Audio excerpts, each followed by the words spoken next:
Oh, so, um, I was just telling Renata, if you need anything and I'm not seeing you, I'm gonna do my best to check in on you too, but if you need anything and I'm not seeing it, just unmute yourself and tell me to be quiet and listen to what you have to say.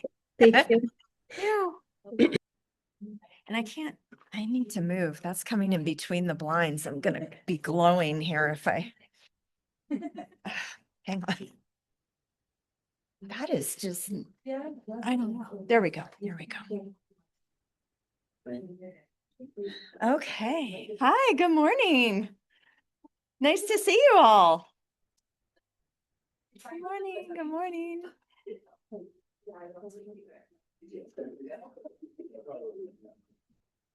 All right. Well, here we go. I'm happy to be with you. I normally do this lesson on the second weekend, but I had 300-hour this time because we changed the start date. So I feel like I haven't been with you all in a long time, but I'm so happy to be here today and to see our friends at home as well. My name is Amber, in case you forgot. It's been 3 weeks, I think. And today we're going to do, I hope, what is some fun stuff for you. It will be, we're not moving. So I want to remind you, if you need to move, if you need to stretch and listen, feel free to just kind of move back there and do what you need to do to take care of your body and your mind. Yeah.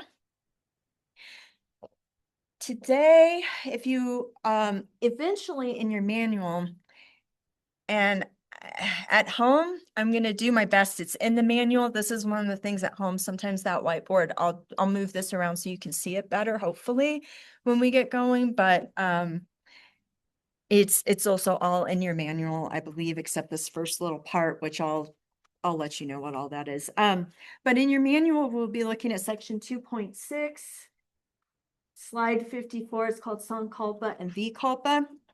We probably won't even get to your handout in your manual until like the last hour or so today.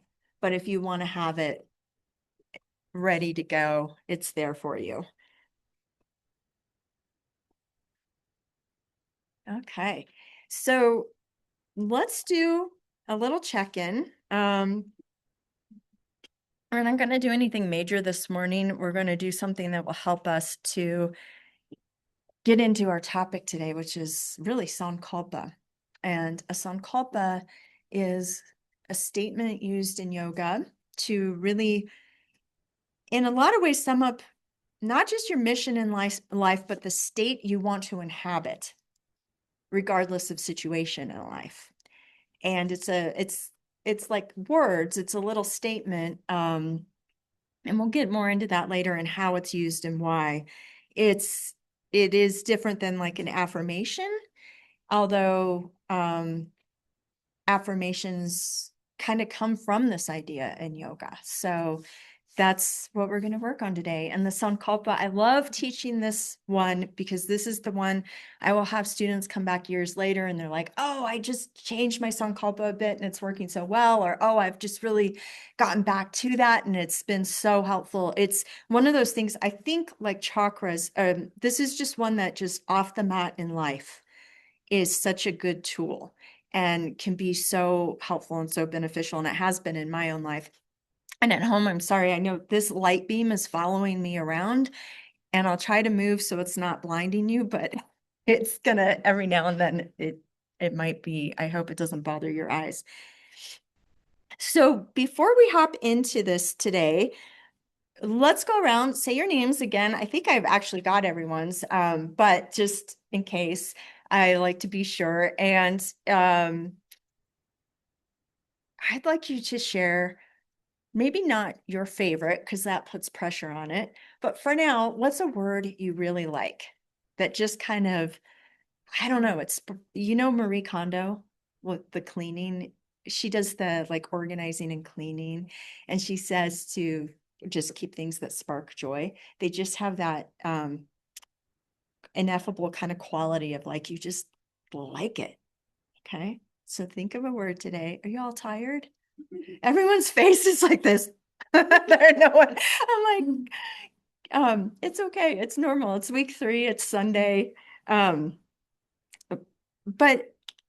just share words. Sometimes people feel a little stressed, like, oh my gosh, it has to be the word. We're not going to hold you to it forever, but just today, what's a word that you like a lot? So again, Amber, and my word for today, I love gratitude. That's just a word that I hear it and it opens my heart to it in a lot of ways, just hearing it. So at home, are you two good to share first?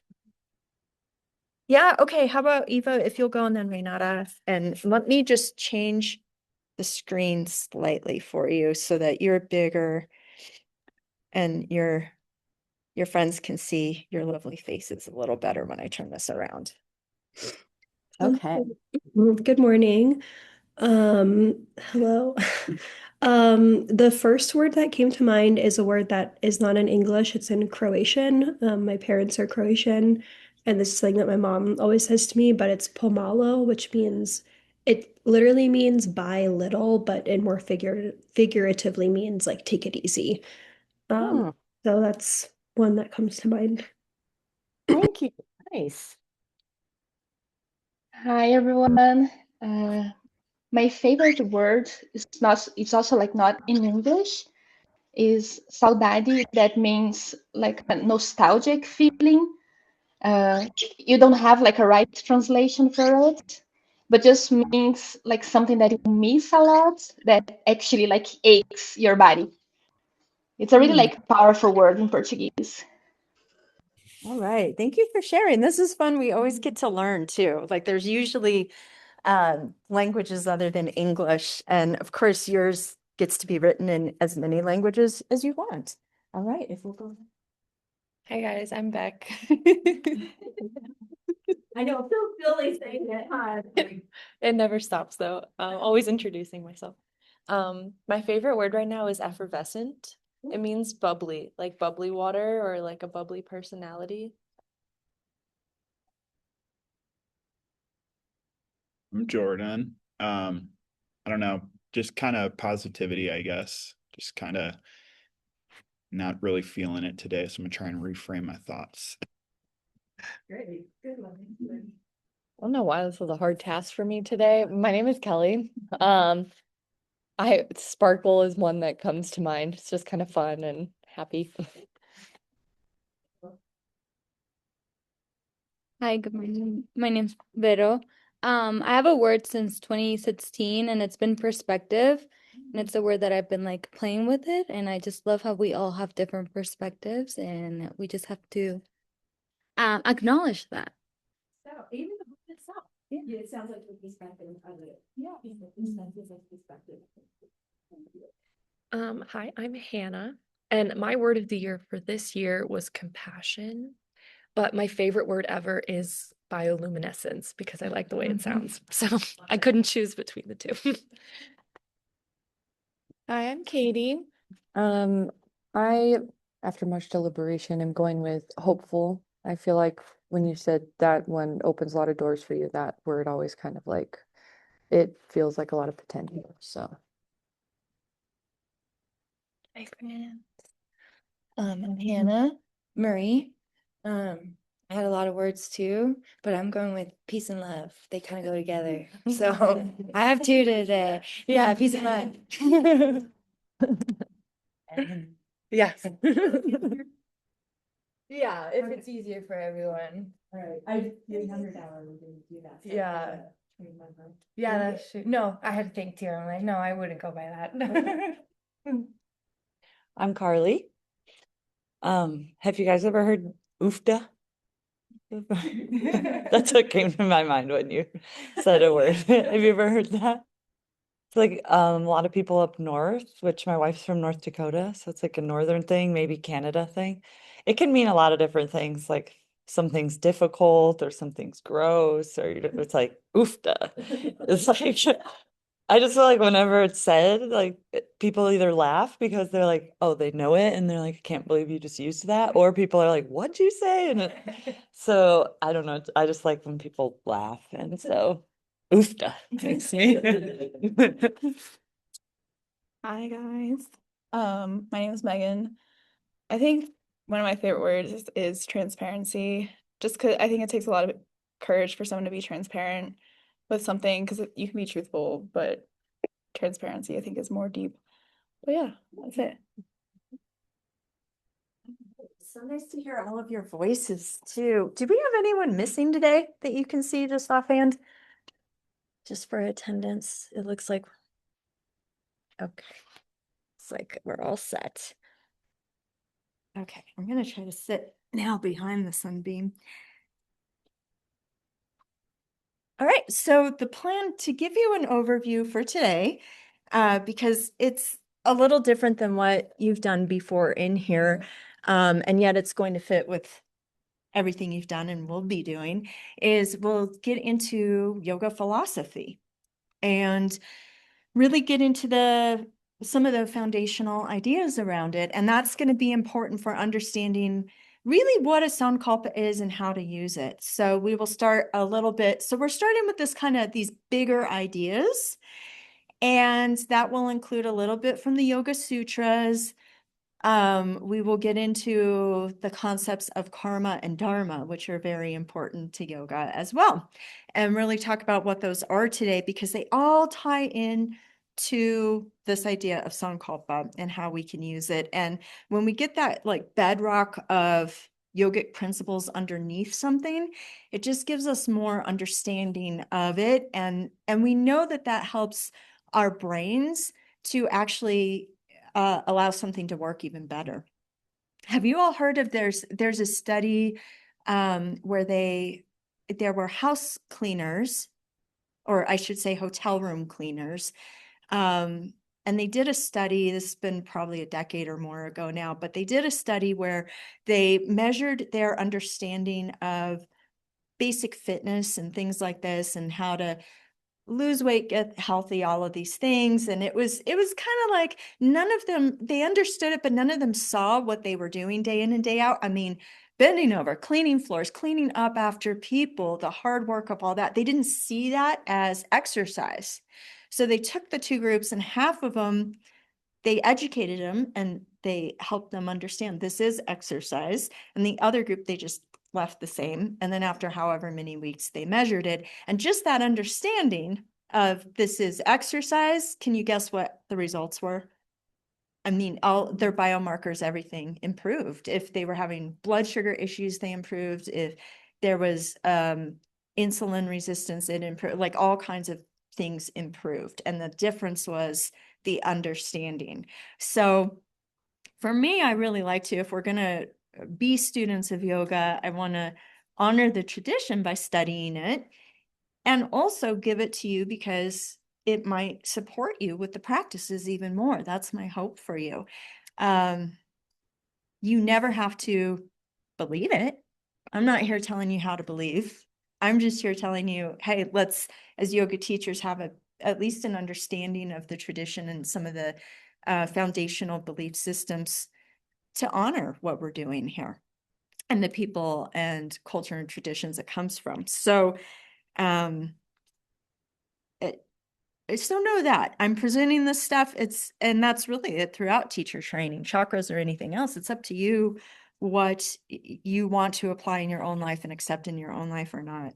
So we'll do that first, and that stuff's going to take a while. And like I said, we probably won't get into Sankalpa till around the last hour.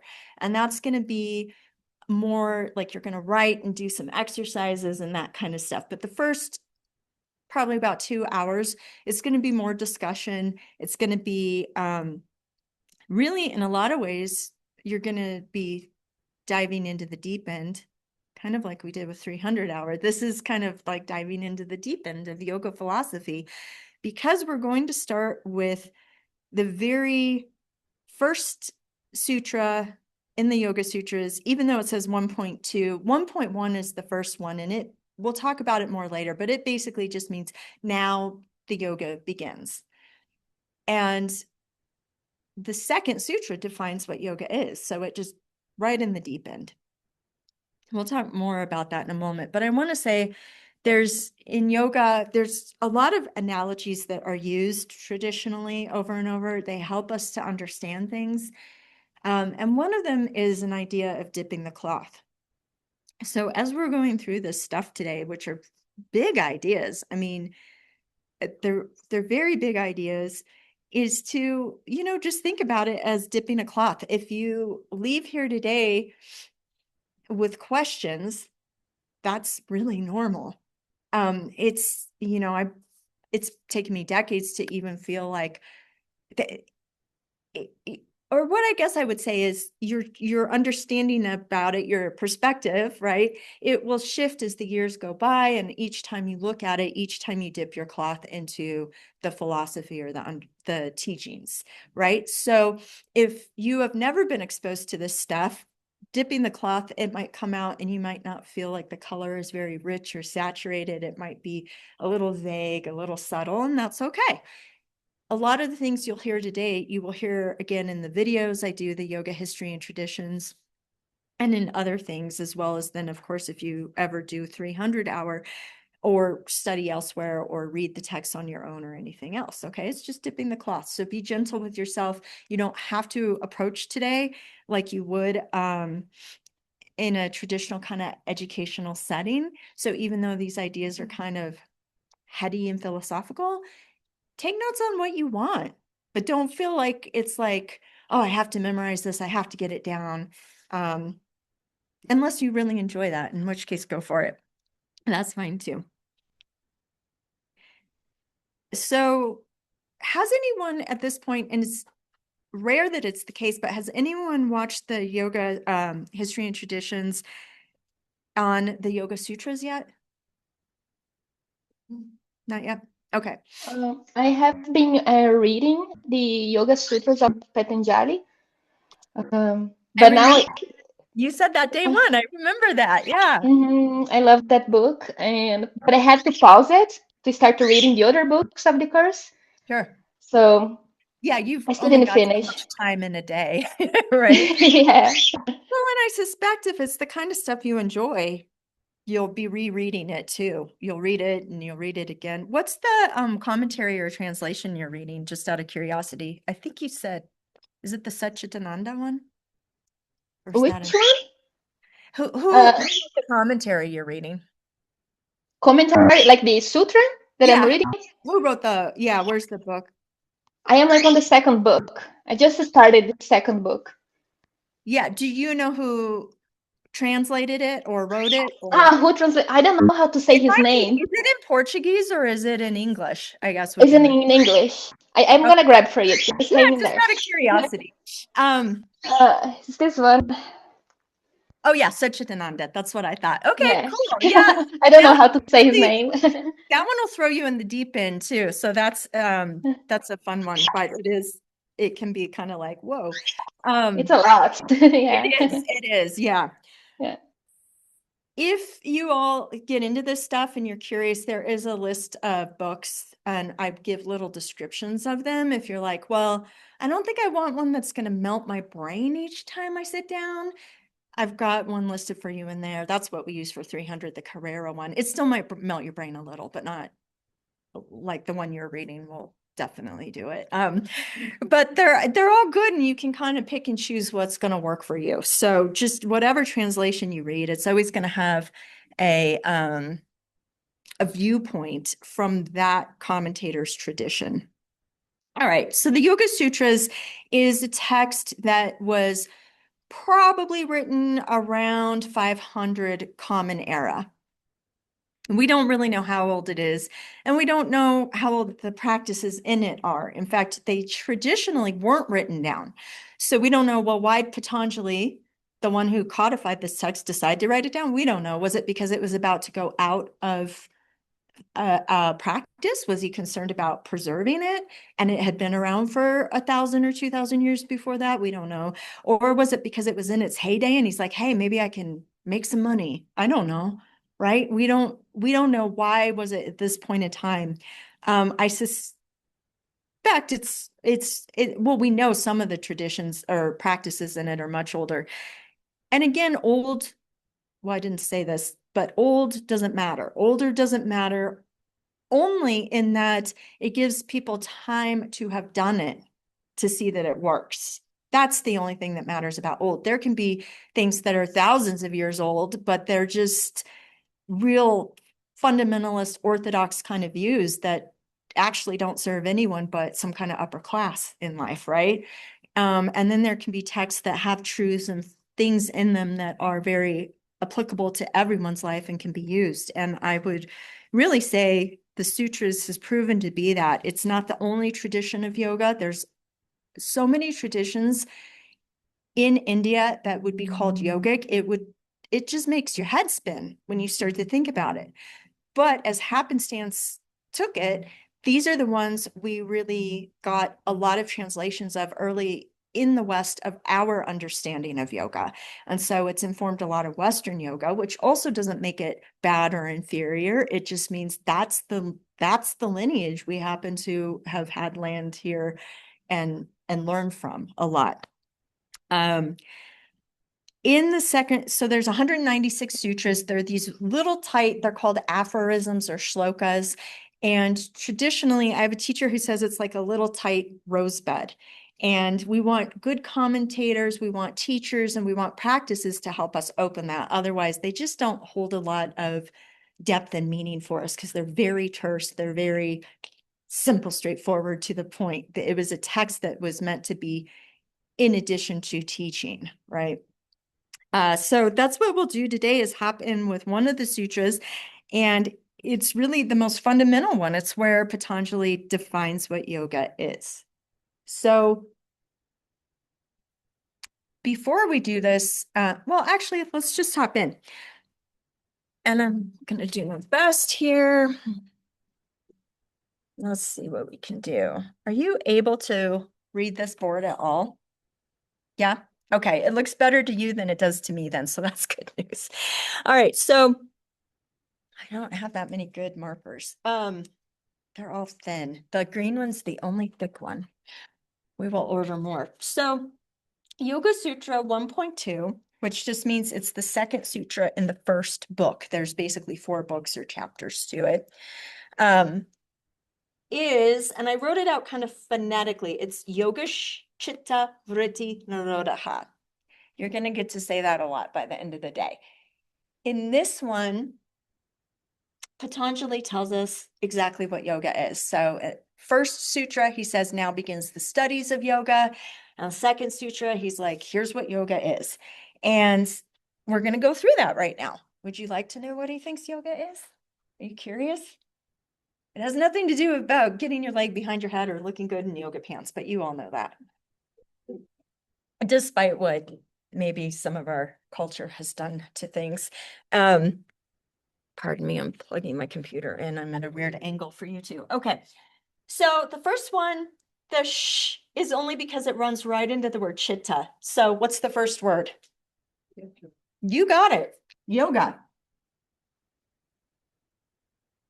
Okay, chitta, it means mind stuff. It's usually the translation because it's really more than just, so often we think of the mind as the brain. We just think they're like this.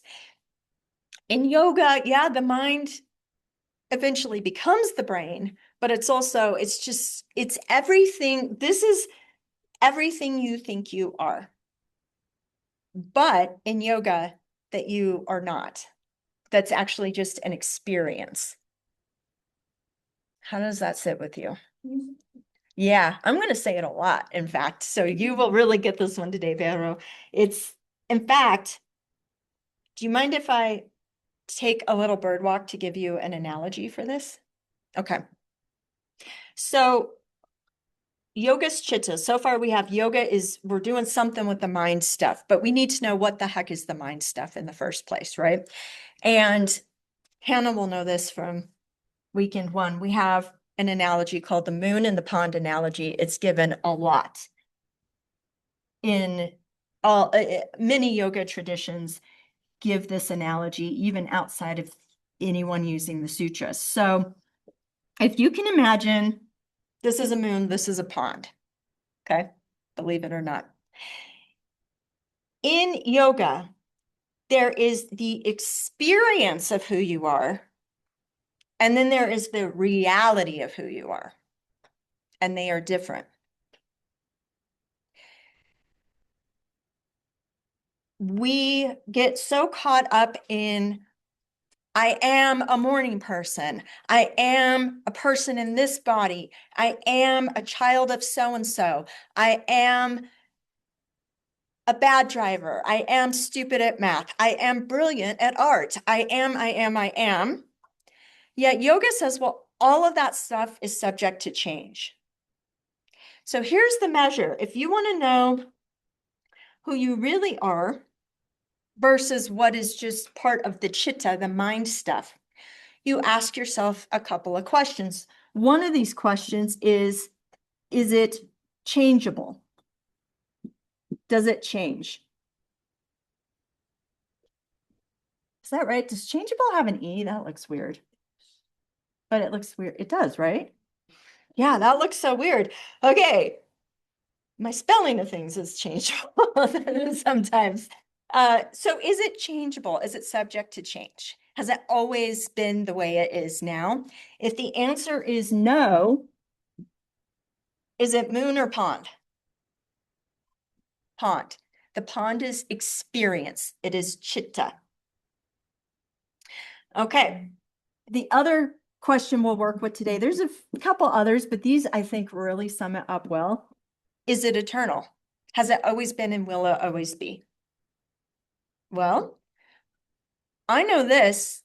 Generally, I'm like, in some subject areas in life, I can be smart, but not if I'm tired, right? Not if I'm, so is that changeable? Is that eternal? Am I the same level of intelligence I was as a 3-year-old versus now? What is the measure of it? What am I even using, right? In a lot of ways, I'm not. In a lot of ways, I could say the opposite, but this is all, none of it's eternal. What about my body? And yet, how often do we go around thinking, oh, I'm so fill in the blank in reference to our bodies. I'm so old. I'm so thin. I'm so heavy. I'm so weak. I'm so da da da da da. And usually it's not, we don't feel good about it. But even when we do, then there becomes this attachment to it. And it has to be that way forever for us to feel good about ourselves, right? Like if you have a really great butt and you're really proud of it, and then you go through some kind of illness or something and you can't exercise and things change, if that's been your identity is my great ass, and it is for a lot of people, pretty soon some life is going to change that, and you're going to realize, oh, I need to identify with, I need to realize I'm more than this. Otherwise, you're really going to suffer, right? Does that sit with you? So these are the two measures of whether it's the moon, which is eternal, the eternal and unchanging nature of who you actually are. We will call this big S self. And I was just talking about butts, not big ass, but big S self. I've had students mishear me and be like, and get through like halfway through this talk and be like, what are you saying? So I write it down. Big S self. It is immutable. It does not change, and it is eternal. Whereas this pond down here is changeable. It's not eternal. So in yoga, there's this split.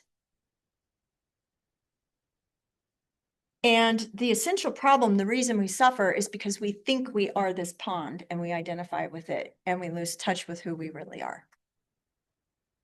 So we'll get into more of why we think we're the pond with the next word, but up to this point, kind of getting it a little bit? Questions? Yeah. Changeable? No, that's. If it's a no for either of these, I'm sorry. If the answer is no, then it's this. I don't think I was clear. If the answer is yeah, wait, no, just kidding. Goodness, I had it right. And then I just double guessed myself. Okay, if it is changeable and the answer is no, if it's not changed, hang on, I'm making my brain melt. It is the self. The self does not change. But if the answer is no for eternal, it's this. If the answer is yes for eternal, it's this. I mean, basically just this is eternal and unchangeable. This is not eternal and changeable. I use different words than I normally use, and I just got myself turned around. Thanks for clarifying. This is sometimes called the small s self. It is us. In yoga, it's real. It's not like Buddhism where upon enlightenment, it's all been kind of like a dream.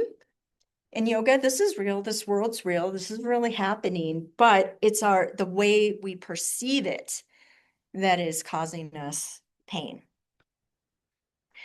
So the next word, so we have yoga, mind stuff. The next word is vritti. Let's say these so far. So yogesh, chitta, vritti. And it does have a little bit of to the R, vritti. You want to try the whole thing? Okay, repeat. Yogesh, chitta, vritti. Yeah, it's fun to say, right? Is that a V? That is a V. So yogesh, chitta, vritti, this is movement, basically. And it's a movement that's like a whirling kind of movement, and it's an action. So what's implied is the mind stuff's movement. Here's where we can get back to this analogy and imagine ripples in the pond, yes? Those are the vrittis, that's the movement.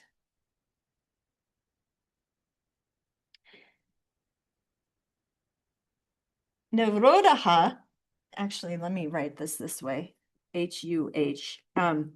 This has like a reflexive sound at the end. It's not really in it, so I wrote it in parentheses. So it's nirodha, nirodha. Try it, nirodha. Yogaschita, vritti, nirodha. Good. Let's try the whole thing. Yogaschita, vritti, nirodha. Yeah, good job. Be willing to be like, feel kind of like you have marbles in your mouth sometimes with the Sanskrit. So Nirodha,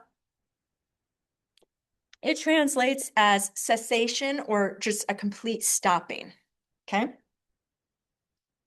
And I didn't give myself much room here, but that's what I'm writing under here is cessation.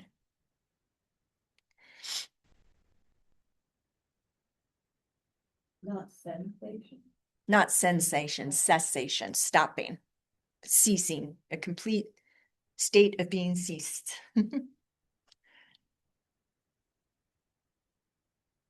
So, does anyone want to wager a guess as to what this all means together? Yeah, Katie. Sensation, I feel like that's Shavasana. I feel like maybe you're working towards Shavasana. But not just in your body, where? In yourself. It's like the Shavasana of your mind is what yoga is. So it's saying yoga is the state of cessation when your mind stuff it's stopped moving. Yoga is when the mind stuff stops moving.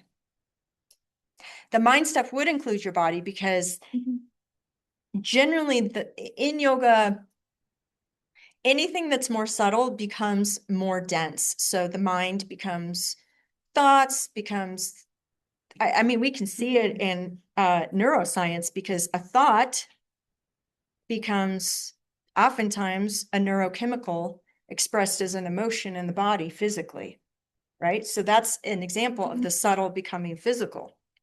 That's what yoga says, is that basically your mind and your body, you know this, right? Are in yoga are just, it's all together. It's just a matter of how dense it is. So we can include the body in this. Yoga is when yoga occurs when the mind stuff stops moving. This is the state of yoga. Now we go on and we get lots of Patanjali's like, well, if you can't just do that, then let me give you some methods and some explanations of how to get to this. But this is the definition right here. There's other definitions in other books, but there's a similar goal in all of them to release ourselves from suffering. And there's an acknowledgement that we can't do that as long as we're confused about who we really are. So let me get into this mind. I'll talk more about the moon and the pond. And then I think it will help with this stuff. Sound good? Yeah. Okay. So if the true self, which in yoga, I mentioned it's non-changing, it's unchangeable, it is eternal. Not in the sutras, but this is fine. There's a lot of traditions where a word might be used here, but it's very similar to what the concept is here. One word used to describe the self, because the people who've gone into deep enough meditation and completely stilled the mind, right? They've experienced it. They've had a realization of the self. But then they have to come back down and use words. And that is coming in through the brain, out the mouth, like, or onto paper, whatever. It's never going to be perfect, but this is one that I like. Sometimes the true self, depending on the school, is called Sat Chit Ananda. And let me tell you why I like this one, because this gives me kind of an idea of, okay, Patanjali tells us the true self is eternal, it's unchanging, but what? Like, I can't even begin to wrap my little human mind, my small s mind around that. This gives us a little bit of an idea. This is all one word, but the words break into sat. And this is with the A here is like, and this just for those of you who really enjoy language, it's like the U in cup, sat. Sat is truth. So it's our true nature. Chit. Does that sound familiar? Yeah. Instead of being of the mind stuff here, the chitta, this is consciousness or awareness, just that pure consciousness, pure awareness.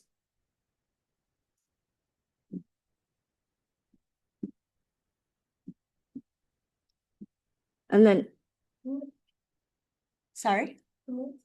Yeah, nice. Ananda, and this has the long A at the start. In fact, I'll write it with a capital A. Sometimes it's shown this way. Ananda is bliss.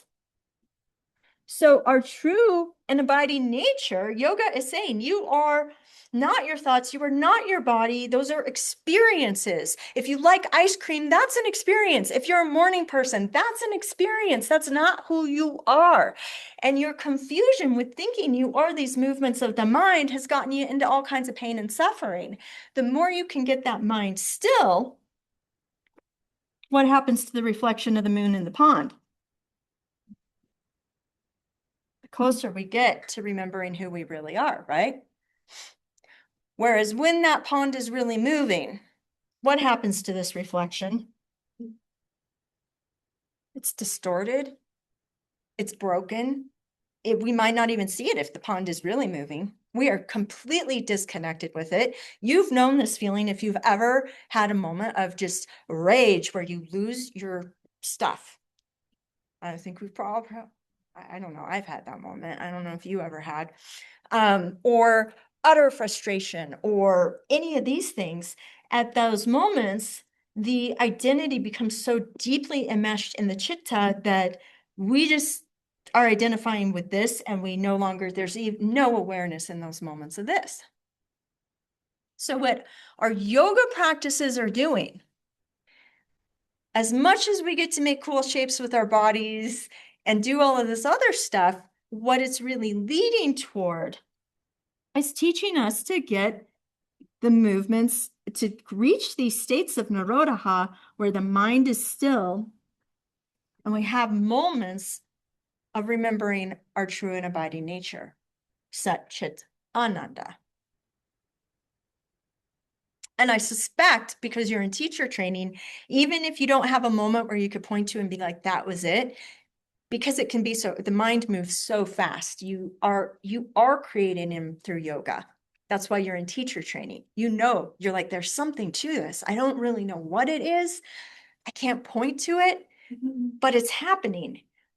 So you build up those moments more and more.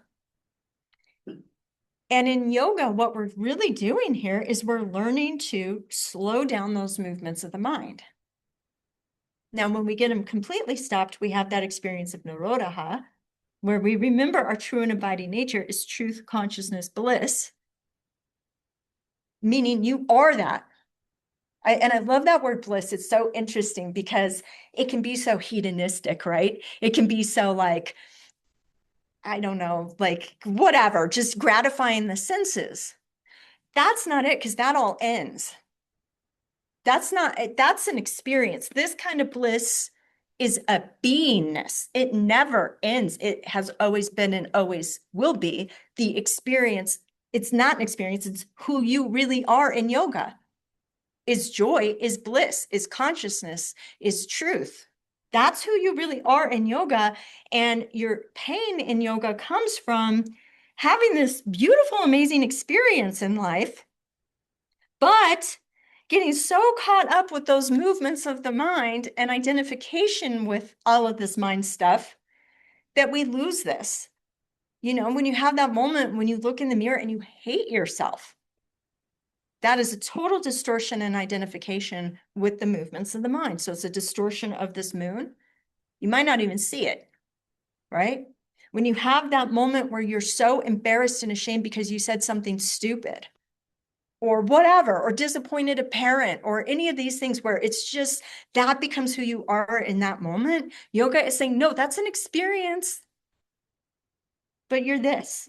So do the practices, and the more you do it, the more you tap into that Nirodha, and the more it becomes an awareness of who you really are. It changes your relationship to this pond. Have you already felt in your life how doing yoga changes your relationship with your thoughts and your body and who you think you are? Yeah, and there will be times, because we're so deeply patterned, there's times it just comes up in a totally different way and you're like, whoa, I thought I was past that. But what's happening is the yoga slows down this pond so much that we identify with this. Now, in life, we need some vrittis, we need some movement of the pond, because it's really hard to cook dinner for the kids without our minds moving. Yes? It's really hard to drive to and from work and so on without some movements of the mind. So yoga is dealing with the mind in two ways. First, through our practices, we are more and more reaching actual states of just that cessation. Even if it's a fleeting second we're not aware of, the more we build that, the more it actually becomes a pattern in the mind and easier to reach the more we do our practices. It also then it helps us to develop a different relationship with the mind so that we more clearly see the mind and what it's doing. We clearly see those vrittis. Have you ever had that moment where you're about to lash out at a driver in traffic and you catch yourself? Or maybe you don't, maybe you always lash out, and that's okay. I'm not here to judge. I'm here to just try to give some examples. Have you had moments where you catch yourself almost just so identifying with the external world, with your body, with your mind, that there is just this impulsive reaction, and then later you go, oh, or maybe you catch it and you don't go down that path, but you can see it. That's the point of yoga, is to slow it down so you see it more and more.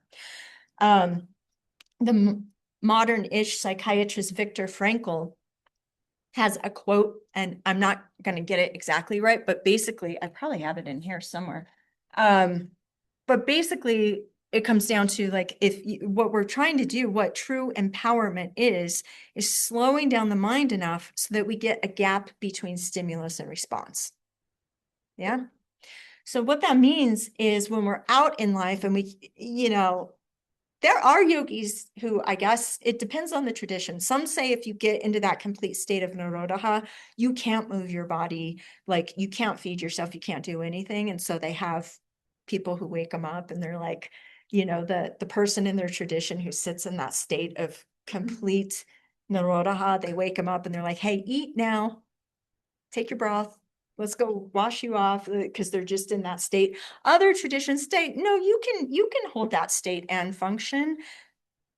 But either way, to some degree, we need to, there's going to be vritti movement in life, especially for us householders who aren't up high on the mountain in a totally enlightened state, right? So we want to learn to redirect these vrittis. And that is the key. Through our yoga practices, we start to recognize the mind and the mind stuff more and more for what it is and what it's doing. We recognize how certain things coming into the pond move the pond a certain way. So if a branch falls in the pond and we just ripple out, okay, that's fine. But then are we going to keep rippling out or are we going to let it settle? Yeah. It's really slowing the mind enough so that we get that gap between a stimulus comes in and, ooh, here's the response. Like, oh, I need to go get that thing, or oh, I need to avoid that thing. I hate that thing, or oh, I'm going to go fight that thing, right? Instead of just hopping into reaction, we get this gap where we can see that we have choices. As we start, we don't always, we may see we have choices, and we may take the choice that still causes us and others harm, but we can reflect back on that and think, okay, now what were the consequences of that? And what would have happened if I'd done this instead? And that will be instructive to the mind. But then we also get these moments, and maybe it's less triggering things, but something happens and we realize, oh, I'm feeling tight and frustrated inside. What if instead of getting upset that I'm having to stand in line for groceries, I just use this to kind of try to see how deeply I can relax? You see how that's a moment of choosing instead of getting tighter and tighter and more frustrated. It's like, oh, I see what I'm doing and I'm choosing this instead. So that's how we use yoga off the mat. I'm going to give you a word for that practice in just a minute, but we've covered a lot of ground already, right? We've defined what yoga is. So let's do a little review. Sound good? Okay. If a friend came up and was like, what is yoga according to Patanjali? How would you put this yoga is stilling the mind stuff into your own words? Take a shot at that. Please, I'd love it if you would. So this is what, like, just how I interpret it for my notes, but I just said yoga is like the ceasing of mental fluctuations. And our yoga practice allows us to connect with our true self because it helps us like still those mental fluctuations. Yeah, that's spot on. Good, Jordan. So it's this ceasing of mental fluctuations, and that I forgot the second part already. Yoga helps us Connect with our true self. Connect with our true self by slowing those fluctuations of the mind. Yeah. Yeah, and fluctuation is another word you'll sometimes see here. Modification is a word you might see. You'll see lots of different words for this. So excellent. Yeah. And I think someone would understand that, right? That's not so out there. Now, in this moon and pond analogy, what is one of two questions we could ask to know which is the true self versus which is the little s self, the experience? I erased them, so they're not up here. Yeah. It's changeable. If it's changeable or not. Yeah, thank you. What else? If it's eternal or not. Yeah. The movement of the mind stuff. What is the essential problem that causes suffering? What do we do with this mind stuff? Being too in touch with your pond, your little S self that you lose sight of the big self. Yeah, exactly. It's being so in tune with that movement of the mind stuff in the pond that you lose track of the big S self, the true self. It's really identifying with this deeply.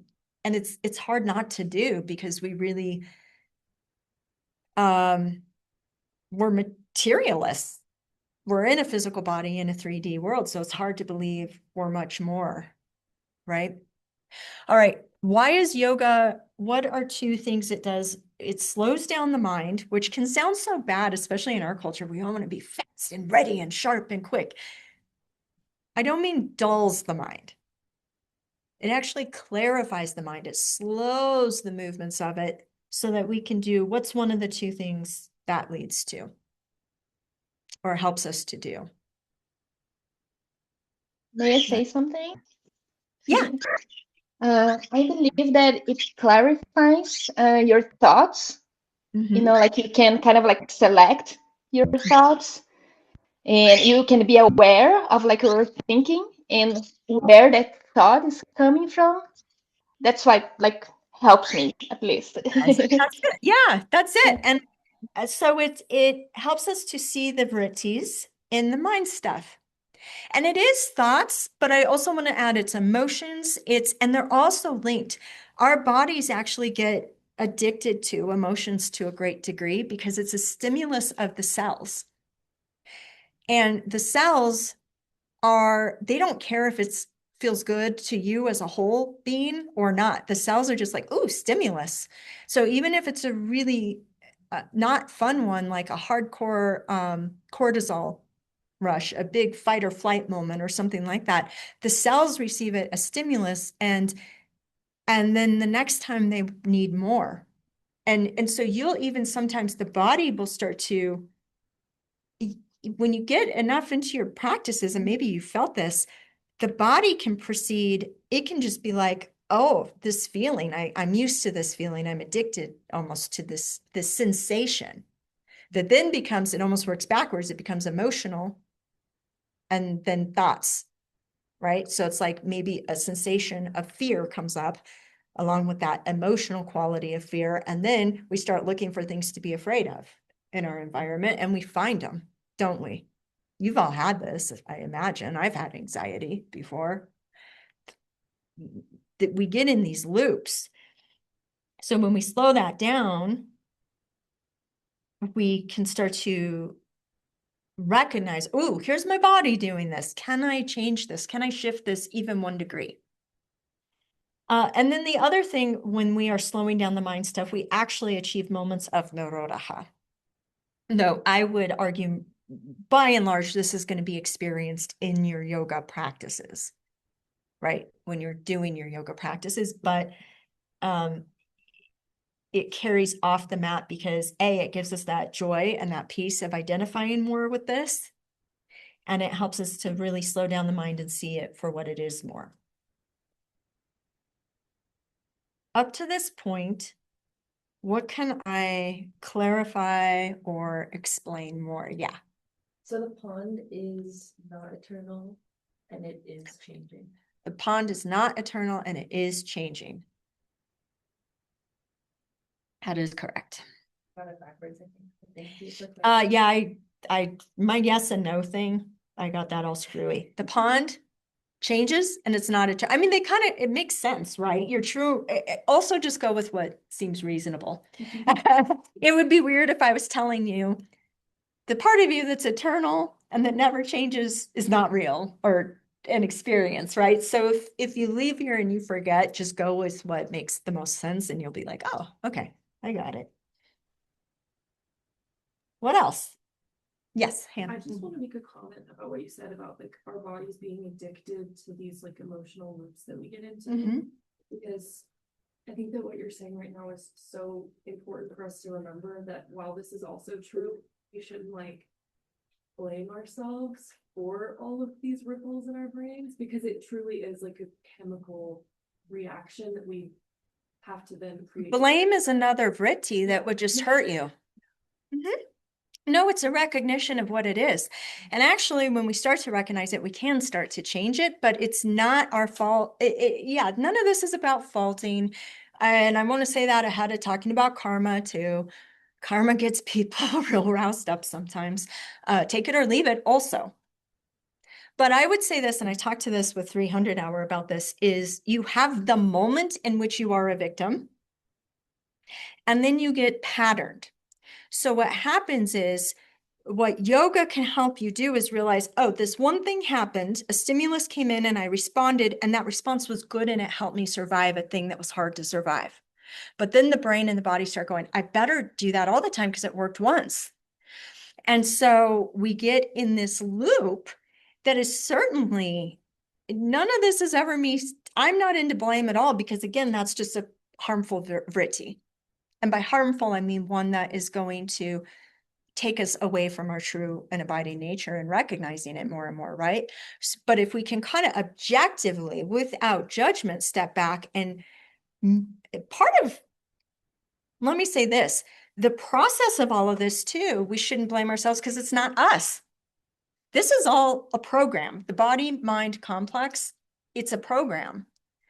And a stimulus comes in and we learn it and we learn how to respond to it. And then we start to not just seek the stimulus, but then when something even similar comes in, I'll get you in just a second, we start to respond a similar way. What yoga is saying is, hey, if you can slow this down enough, you really can get yourself to the point where you change your choices. And when you change your choices, you start to change, to a degree, your biology, to a great degree, your thoughts, and the chemicals released by those thoughts, right? So that really speaks to me. It's really cool. Yeah, good. I'm glad. Okay. So to piggyback on, this has been resonating with me because since I've started teacher training, I've been way more aware of my attachment, or not my attachment, but like my addiction to dramas, and just being aware of the energy and that like the people in my lives that I've been like, it's just like a copy and paste. It doesn't matter the person, but I'm like villainizing somebody, and just being aware of that. I haven't even like taken so much action to change it. It has been like such a release. Like I can feel it in my body when it's happening. I'm like, oh, this is like something that I have been, You're the living example of this. That's what that is. Yeah. That's a beautiful It's example. like, it's just an increased awareness. Let me check in with folks at home. Could you hear any of that? Yeah. You could? You're good? Okay. Yeah, that's a great example, because we put the past on the present again and again. And what does that determine? To a great degree, the results. Yeah. Karma is just results. So yoga says you are empowered to start to determine more and more of the results.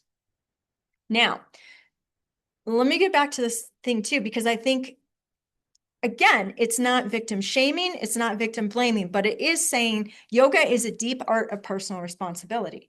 So at some point, all of us have been victims to some degree.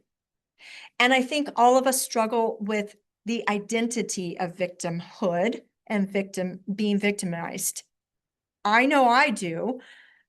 Every day, I'll have moments where I just feel sorry for myself about something because boo-hoo, this is hard. And that's a reflection of that. It doesn't always have to be these big things, but it shows up in our lives. And really, that is one of the most opposite things of these vrittis that will help us. Vrittis that help us are ones that are empowering, that are like, okay, I might feel a little out of control here and like this is unfair, but no matter how unfair it is, I get to determine my internal state and how I react to it.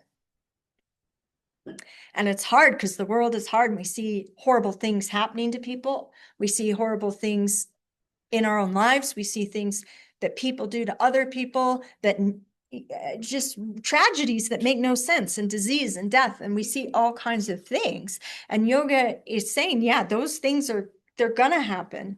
But how are you going to move on, and how are you going to deal with the results of it? So you have that moment and those moments following of suffering, but are you going to live there for 30 years after? Because yeah, it might be that it was that bad that you'd be justified. But yoga says no matter how justified, can you start to slightly move the dial? Can you believe you're empowered to just get out of that hole, that rut a little bit? And as you do, all of this is going to come in and support and lift you up, and you're going to build other they're called samskaras, but essentially patterns.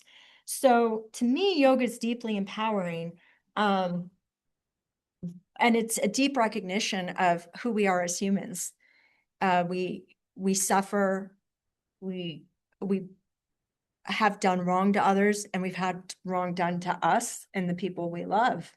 And yoga recognizes that, but yoga also says, and now what are you going to do with that? Are you going to perpetuate suffering in the world? And the first place we perpetuate it is where? In ourselves.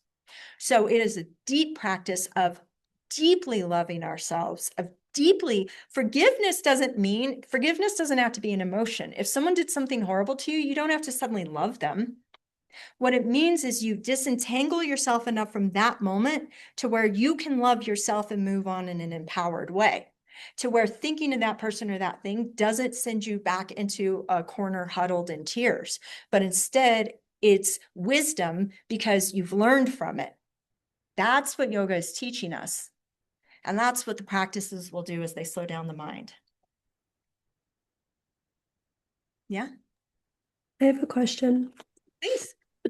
I was thinking about what you asked earlier of like, with all this information, how might you define yoga to someone else? Yeah. And I don't know if this is maybe like too simplistic of a way of thinking, but would you say that it's accurate that yoga uses physical movement to quiet mental movement or to calm like the mental movement? I think it's not quite a definition. It's more of yoga, how it does this. Okay. Because there are yogis who are so far advanced, they don't need the physical movement. Sure. And we are calming not just ultimately. So when you're saying physical movement, certainly you're referring to asana, right? And maybe pranayama, which is a physical movement, the breath, right?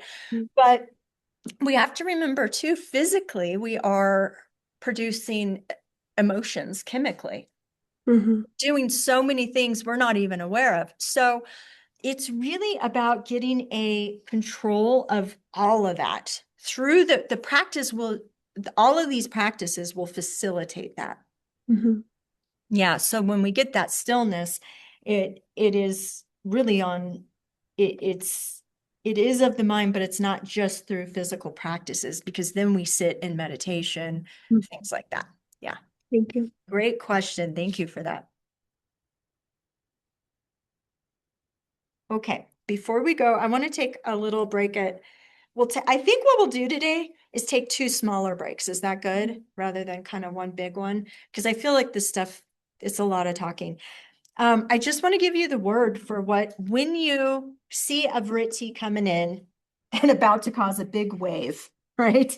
You're like, oh boy, my ex sent this text and what am I going to do? And you're like wanting to react the way you've always reacted. And yoga, the term that Patanjali gives us is prati. This is a big word. Don't worry. I don't care if you take it or leave it. Pratipaksha. So Pratipaksa for those of you writing it down, and then bhavana, Bhavana. Sometimes you see it with an M on the end. Pratipaksha bhavana is Patanjali in the Yoga Sutras doesn't give us a lot of go do this for life kind of stuff. It tends to be more, here's the practices of, breath work, meditation, things like this. There is some stuff out in life, but it's not always specific. Pratipaksha bhavana is literally when you have and by the way, the word used in the sutra is when. And I'm not going to do the whole thing, but when you have a harmful or hurtful, and the word is thought, but thought. So I'm just going to put a negative sign here. When there's a negative thought always contains within it feeling / state of being. So when you are in a harmful state of being, put the opposite in front of it. That sounds very pat. That sounds kind of like, just don't do it. And you're like, what? I've been struggling with this since I was 5 years old and this thing happened to me, right? However, he's saying this with all of that other stuff behind it. With you've been doing your practices, you've slowed down the mind enough. When you see this vritti coming in and it's about to just capsize you, it's such a big wave. You've learned to see it, so that's something. Even if you let it capsize you, hey, you've learned to see it. So step one is just seeing it, and even when you indulge that movement of the mind, when you're like, I do feel kind of sad for myself, so I'm going to watch Netflix for 6 hours tonight or something, right? We've all done these kind of, whatever the thing is, or, oh, I'm so angry, I am going to like let him have it in a text message or on social media or whatever. But if you recognize it, basically recognize and reflect. I mentioned this earlier. That would be step one. So it doesn't mean you're even changing the behavior. You're just getting very clear with yourself of what did this behavior, where did it land me? Where did it land the people around me? Right? Because if you yell at someone online, even if you don't yell at your kids, if they yell back at you online and you get into a whole thing, maybe you're not the same with them at dinner time. Maybe you're not as joyful with them, right? So you look at those impacts and you just get real honest with yourself about how allowing that wave to capsize you created certain results. The second then is to, when you get to the point of seeing it, creating the gap where you see it, there are times where you can absolutely, and it feels like literally, I feel like for me, it's literally it's like the vritti's coming this way and I'm like, no, and I have to push it out the other way. It is when we actually are able to choose a better, more helpful vritti, movement of the mind, which would include thought, feeling, state of being. I think the most powerful one is gratitude, but you all have yours. It's very hard so it doesn't have to be the exact opposite. Pratipaksha Bhavana, it is defined as the opposite, but if you're feeling angry, hurt, sad, any of these things, if you can just pick a vritti, a state of being with an emotional quality that is just, think about moving the dial. Can you get to neutral instead? Or can you get to gratitude instead? It's like this idea of forgiveness. Sometimes we put forgiveness on this dial where we're like, well, it's all about the person. I don't like them, so I have to like them to forgive them. No, it's I am angry. How can I change my internal state to gratitude, even if it means not thinking about that person or something of the sort? Does that make sense? Yeah, Jordan. This kind of be compared to like the therapeutic technique of like reframing how It's reframing. Yeah, it is reframing, but with a change state too. So it's not just thinking, it's really, and I know reframing hopes to change that state, but I think that part gets skipped sometimes. And it's just think about it this way. And how many thoughts do you think we have in a day? A lot. I don't even know. I mean, it's got to be a million, at least in my head, maybe a billion. I don't know. But for a thought to change me, it needs to have an emotional charge that is greater than the current emotional charge of the thought I'm believing. Yeah. So if I am believing, I catch myself in traffic sometimes and someone will do something and I'm just like, I like to get self-righteous almost. I'm like, how dare they? That was wrong. They know better. How could they cut me off? They saw me coming. And I think a lot of us like that. There's an addictive feeling to self-righteousness, but what's beneath it is actually victimhood. You can't be deep. It doesn't mean things aren't right or wrong in the world, by the way, too, with yoga.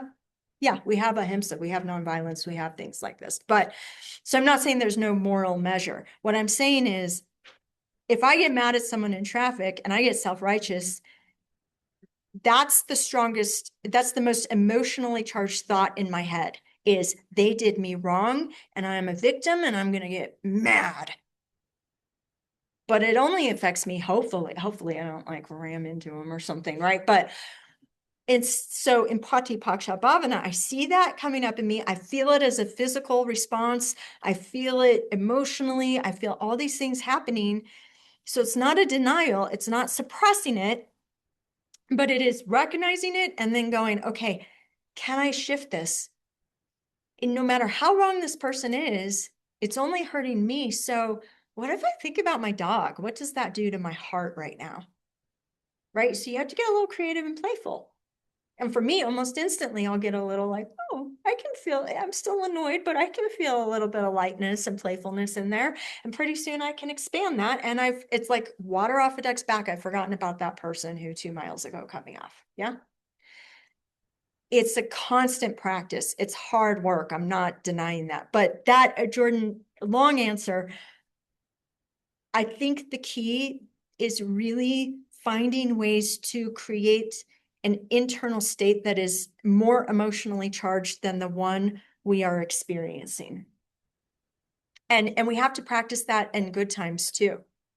So, or in neutral times. We can't expect when we're just kind of going around like a neutral little zombie in life and not thinking or feeling anything, then if something, and we haven't practiced this stuff and we haven't practiced cultivating those states of joy and gratitude and things like that, then when something painful happens, we get really out of touch. Or when something, it could take one thing to set us off. So I would say practice this when times are good as well, or neutral as well.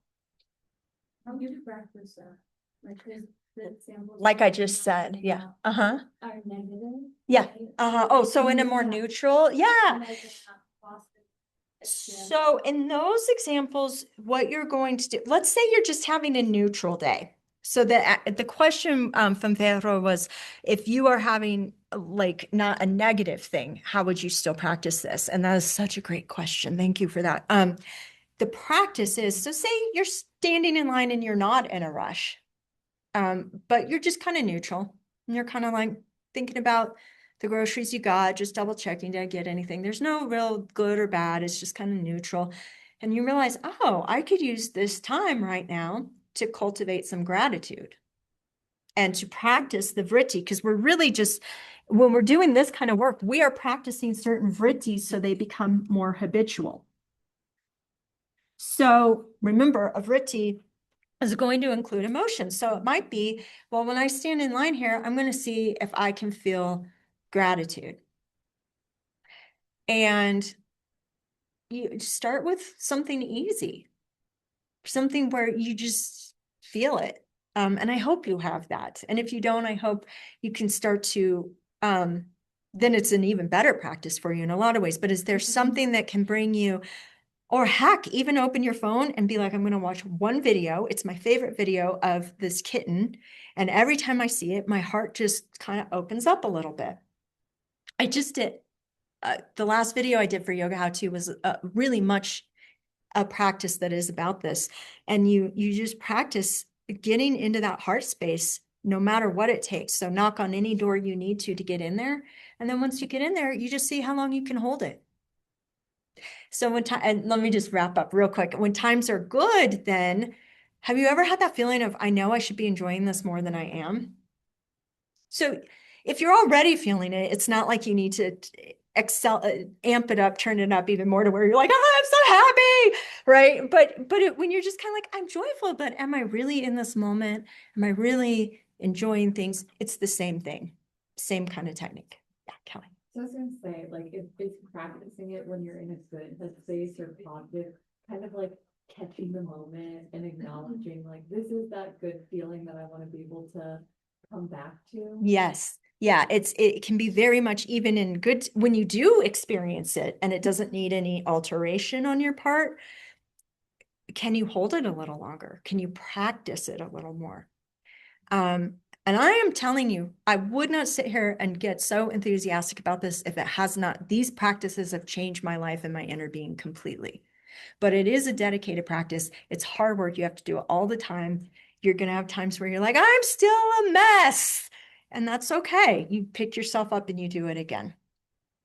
And I know a lot of people too who I've had a lot of students over the years and known people. This is the work that really helps, and your yoga practices will support this. The more you're showing up on the mat for yourself doing those things, it's just going to help.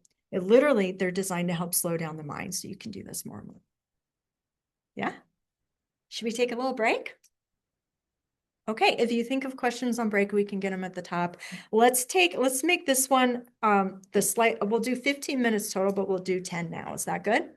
So come back at 10:25, please. I'm gonna turn off my video for now until I come back. Okay? Sure. Thanks. We'll see you in a bit. I'm going to turn off audio here, but I can hear you if y'all need anything. Okay. I Okay. just have a quick question. Sure. On the whiteboard, it says 1, recognize and reflect, and then 2, better. Better vritti. Oh, Just choose better vritti, which that's going to be. My preference is to, rather than go for the thought, go for the emotion first, and then the thoughts can follow. thank you. Yeah, you're welcome. I'll see you in a bit.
Have you all done pulling prana yet? Ooh, okay, yay, we're gonna do it. So pulling prana, it's a nice breath technique. It's a set of 3 breathing exercises that I like to do it because it helps us to build prana, build energy, you know it.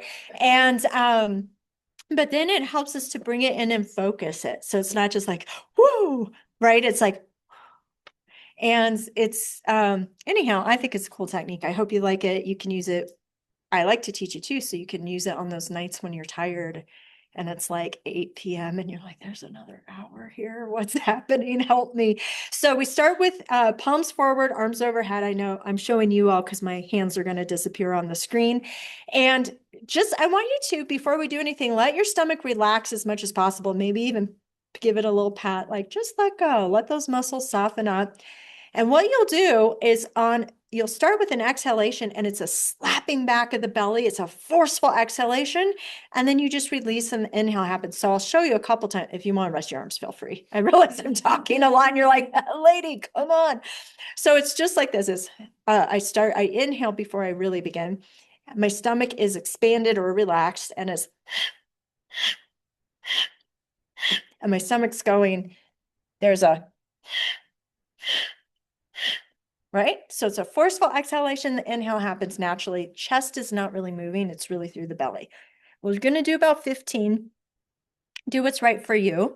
But as you're doing it and you're pulling down with fists, I want you to just imagine you're pulling energy, prana, into your system. Yeah? Sound good? Okay, arms overhead, palms forward. Inhale first. And we'll begin with an exhale. You can find your own pace. If it helps, you can close your eyes. And the first few times you do this, you're really figuring out how to move the belly. It kind of takes a few tries. When you are done, I got Eva coughing there. You okay? You can just rest your arms, close your eyes for a moment, and notice how this just breathing and moving shifts your energy. Whether it's a result you wanted or not, through movement and breath, you've changed your internal state, which is exactly what we were just talking about. Okay. So the second part of this is a breath retention. We're going to hold the breath. We make fists in front of about the navel center, the belly button here. And you inhale, you hold the breath. And we're not trying to turn blue in the face and pass out. It's just to get a little uncomfortable and then go a smidge past that. Yeah. And then when you're ready, so everyone will have their own breath hold today. When you're done, again, hands to the legs and just close your eyes and see how your energy shifted. Again, how are you different from how you began? Yeah. All right. So fists at the belly. Inhale. And close your eyes if that's comfortable and just hold. It's not a contest like when you're a kid and driving through a tunnel.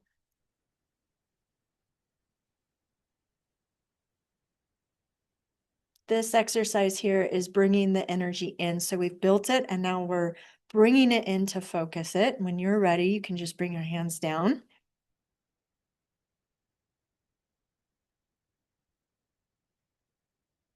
And again, just like a scientist. So objectively, not with any attachment to, oh, I wanted this to happen, but it didn't. Just notice, how are you a little different than you were about 30 or 40 seconds ago?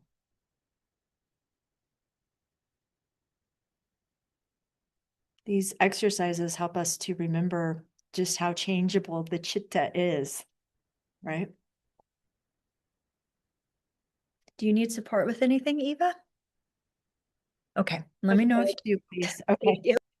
So last step, palms will be out and in front of us. We inhale, we hold the breath. We're not breathing, we just hold the breath and we're pumping in like this. And it's like you're grabbing energy and bringing it in toward the heart center, basically.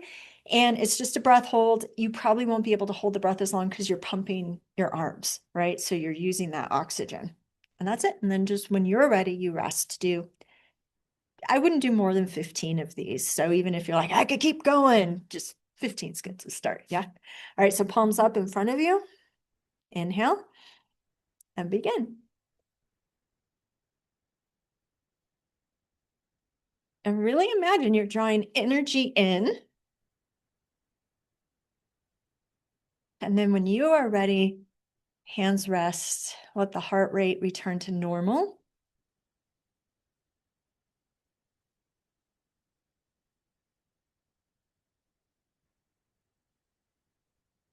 And you can open your eyes when you're ready. All right. So that exercise, pulling prana, is from Amy Weintraub is a teacher I got to work with who wrote a book called Yoga for Anxiety and Depression, and that's one of the things in it. If you like that and you want to learn more, you can refer to her work. All right. What I want you to just take a second and write down for yourself or take a note on your phone. Think about this morning and what we talked about, because we get moving so fast in teacher training and it's so much information that we hear things and we think, yes, I'm going to do that when I have more time, or yes, I want to remember that. And then 2 weeks later, it's like it never even happened. What is one thing from this morning that you want to still remember, that you don't want to have to review the video or notes to see? What's one thing you really want to lock in right now? Take about, just about a minute. Just be quick about it. Don't overthink it. Trust your gut.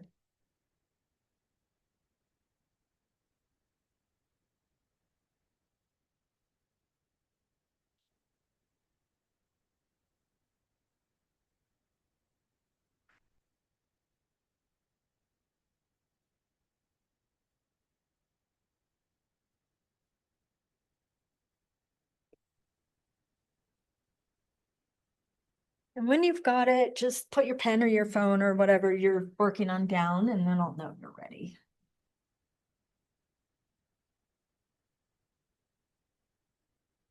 Are you still good at home seeing the board? We're good. Okay.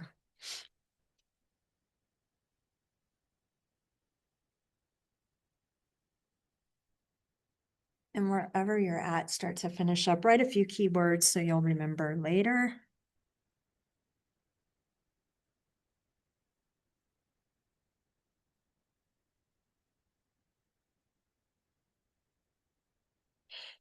Okay, so we're going to put a little pin in what we talked about this morning. We'll come back to it because it very much ties into what we're going to talk about next. So just kind of hold that over here for now. And we are going to talk about the concepts of karma and dharma. You've all heard the word karma, at least, right? Even if you're like, I don't think this is right, but this is what I hear it is, what have you heard karma is, or what do you think about when you think about karma?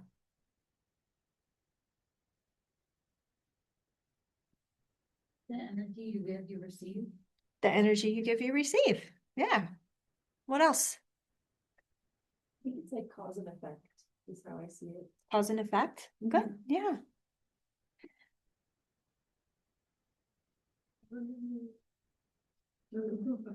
I remember Austin saying it was like this, like stuck with me. Karma is like what has happened that might or has the potential to hold you back from dharma, or like what will happen.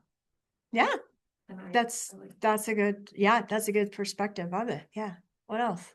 I was gonna say, to my understanding, karma could be for things that even in your lifetime you didn't do.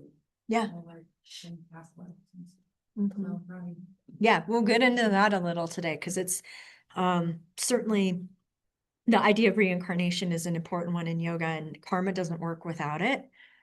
And again, take it or leave it. This is just me telling you, this is the system and the philosophy. So karma, the actual translation is simply action.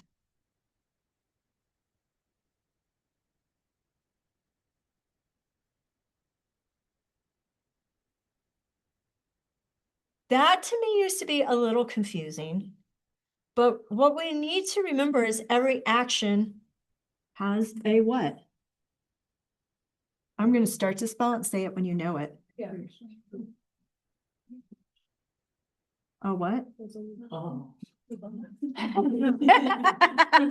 Result. Every action has a result. I was hearing all kinds of other things.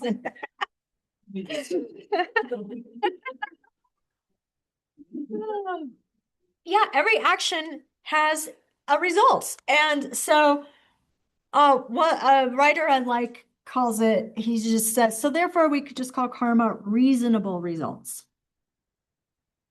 It's a reasonable result. If you punch someone, you might get punched. If you smile at someone, they might smile back. Reasonable results. The other way we could, if we want to stick with the definition of action, there's a great teacher, Edmund Bryant says, we could, if it helps us, put the word causal in front of it. Causal implies that it has a result. If it's an action that's causal, it means, if you look up causal, it means it's a cause of what? Well, if it causes something, that implies there's a result, yeah?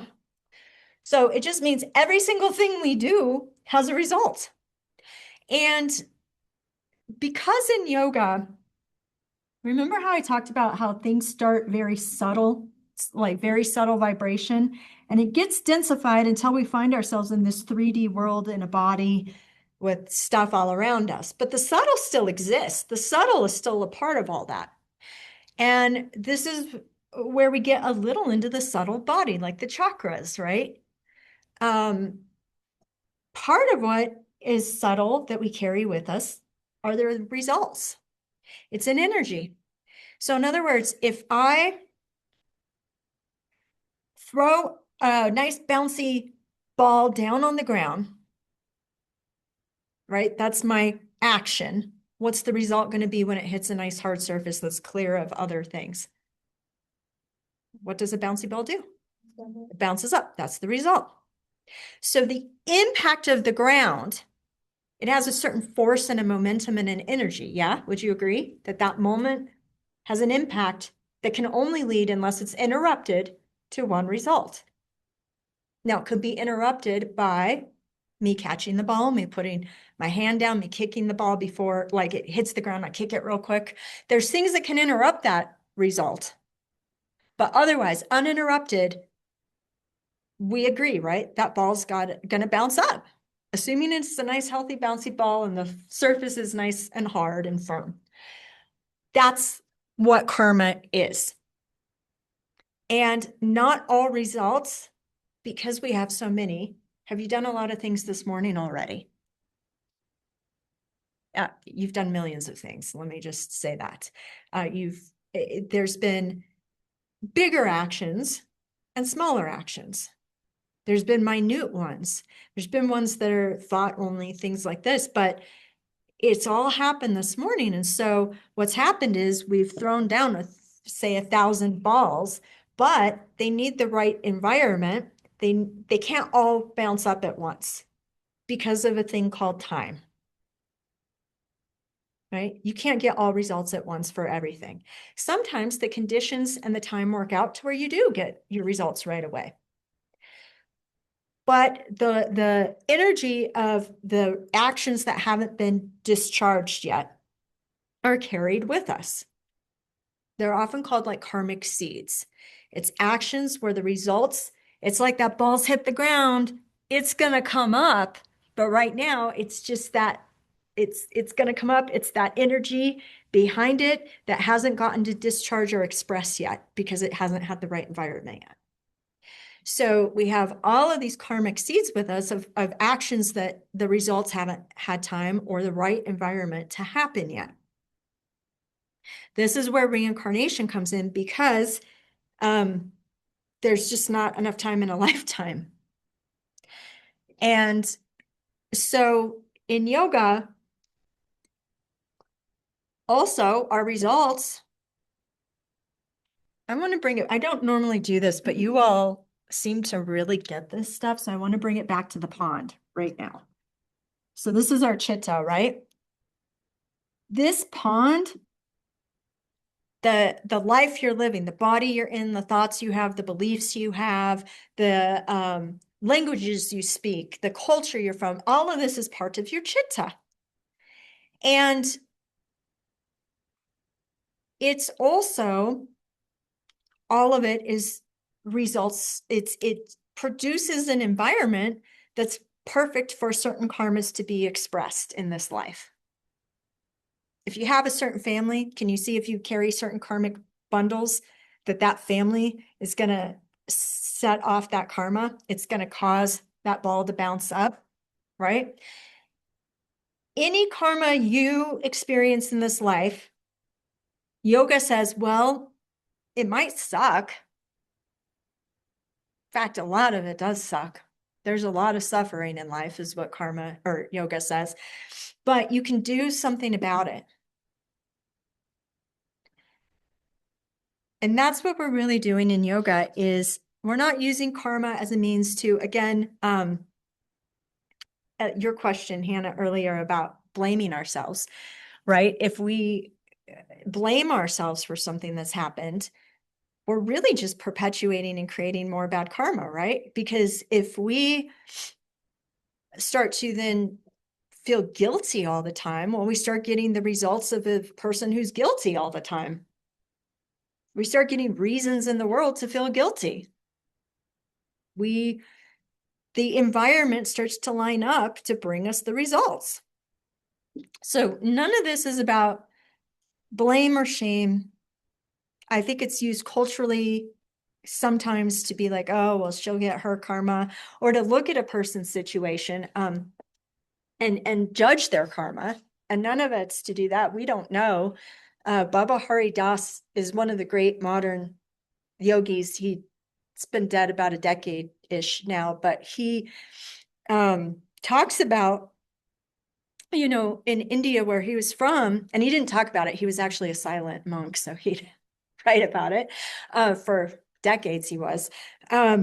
But, you know, in like India, someone born with like Down syndrome or things like that, because of the caste system and the way karma, unfortunately, has been used to keep people where they're at, like, oh, well, you earn this kind of thing. And he said, but it's really a misunderstanding and a misuse of karma, because a person with Down syndrome might be just so close to burning off the rest of their karma that the Down syndrome gives them the perfect life for that. And they don't need the same intellectual capacity or the same perspective in the world as someone without it. So we cannot judge another person's life and say, oh, well, that's just bad karma because you're a bad person. Tough luck, right? There's still this important idea of compassion. So I always like to start the karmic talk with that. But yoga it's an empowered practice. So it's saying, okay, karma's a thing. Like it or not, it's a thing. Let's deal with it. How can we deal with it? Well, you've been born into a certain life with certain conditions and this and that. One of the ways we can deal with karma that's already happened, it's our body is a certain kind of karma because it's going to give us results we need to burn off these karmic seeds. But how I respond to my karma, if we have a result, and then I respond to it a certain way, that response is really an action, is it not? So this kind of what we were talking about earlier, if the thing happens, how we respond to the thing creates a whole new set of karmic results. And this is where we can get into patterns and loops. Yoga is saying, if we can slow down our vrittis enough to choose a different response, we are therefore choosing what? If a response is an action and an action leads to results, we start to choose more helpful karma, don't we? So this is one way yogis deal with karma, is by basically slowing down the mind through yogic practices so they can be more mindful in life. Pratipaksha bhavana, they can choose different vrittis, even though, oh, this one's compelling because my ex said that thing, right? That they know is really going to push my buttons. It's making renewed and different choices so that we can get different results. Helpful results. The definition of a helpful result or helpful karma is simply anything that helps keep us on the yogic path. So again, karma is not good or bad in and of itself. It's what we do with it. Yes?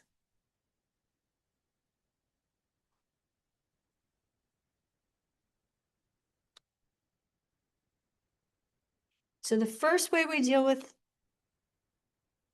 karma as yogis is we do our practices that do what to the mind, to the chitta? Stop. And sometimes and that helps us slow it down when it is moving, right? And then that helps us to do what? Say it nice and loud. Yeah, to choose a response that's going to get more desirable results.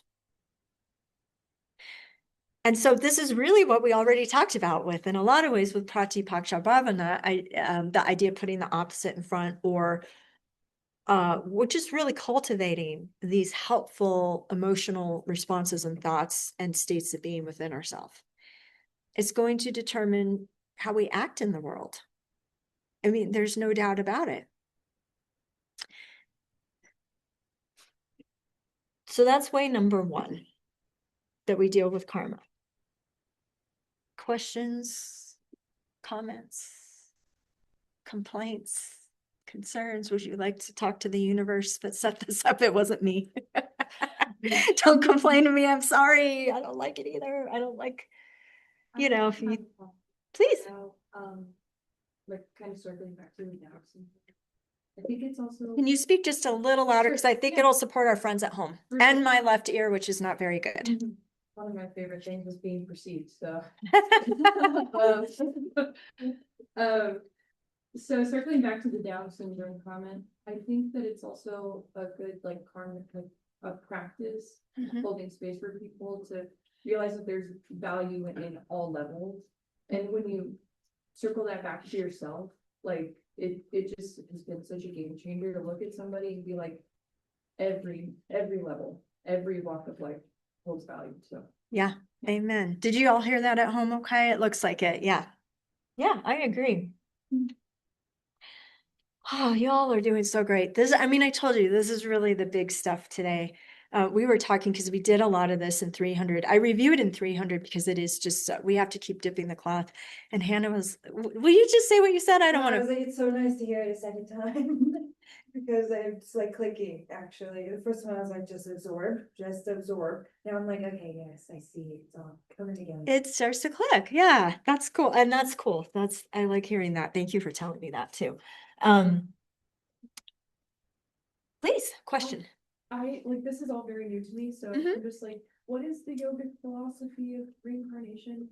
If you can distill. Yeah, so the yogic philosophy of reincarnation it is just the momentum of your karma carrying you into a next life, rather than letting you get liberated and free.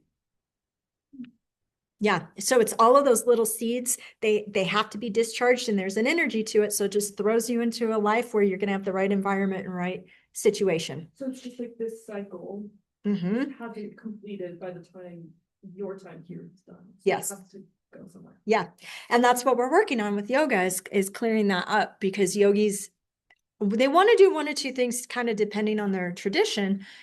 There are yogis who want to get as liberated as possible in life so that they can contribute as much as possible. And then there's ones who just want to get off of that wheel. You called it a cycle, and it is seen as a wheel. It's called samsara. And they want to get off of that wheel and just get into just being back in that Satchit Ananda all the time. Yeah. And how that works out, that's a whole other, in 300, we'll talk about this next month. But, the beauty about yoga is it's very pluralistic. So there's traditions that have a god. There's traditions that have multiple gods. There's traditions that have no god. There's traditions where it's like, we are all one once we've reached that state. And then there's traditions where it's like, no, you're still your own little Satchitananda and I'm still my own little Satchitananda. Like there's different traditions, but this is kind of the path that I don't know a single one that doesn't believe in karma. Okay, so let's talk about the other two ways to deal with karma. The second one, you can imagine, even when you're building more helpful responses, you're still building karma, even if it's helpful karma. And how are you ever gonna like get rid of all that karma? Well, our yoga practices, when we are able, this gets into that kind of esoteric energy body stuff. But when we are able to get the energy to move up the Sushumna channel, have you heard of this in your chakras, right? That central channel. That's essentially where the energy packets of karma are. And that energy, it's kind of like,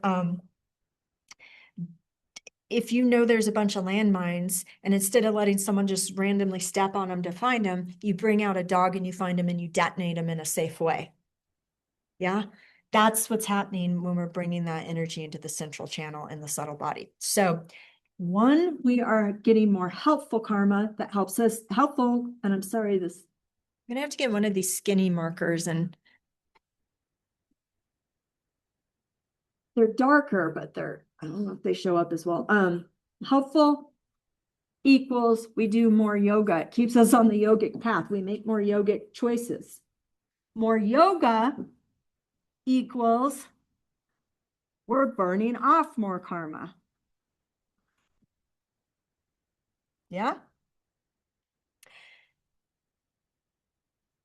Anything before I get into the third and last way?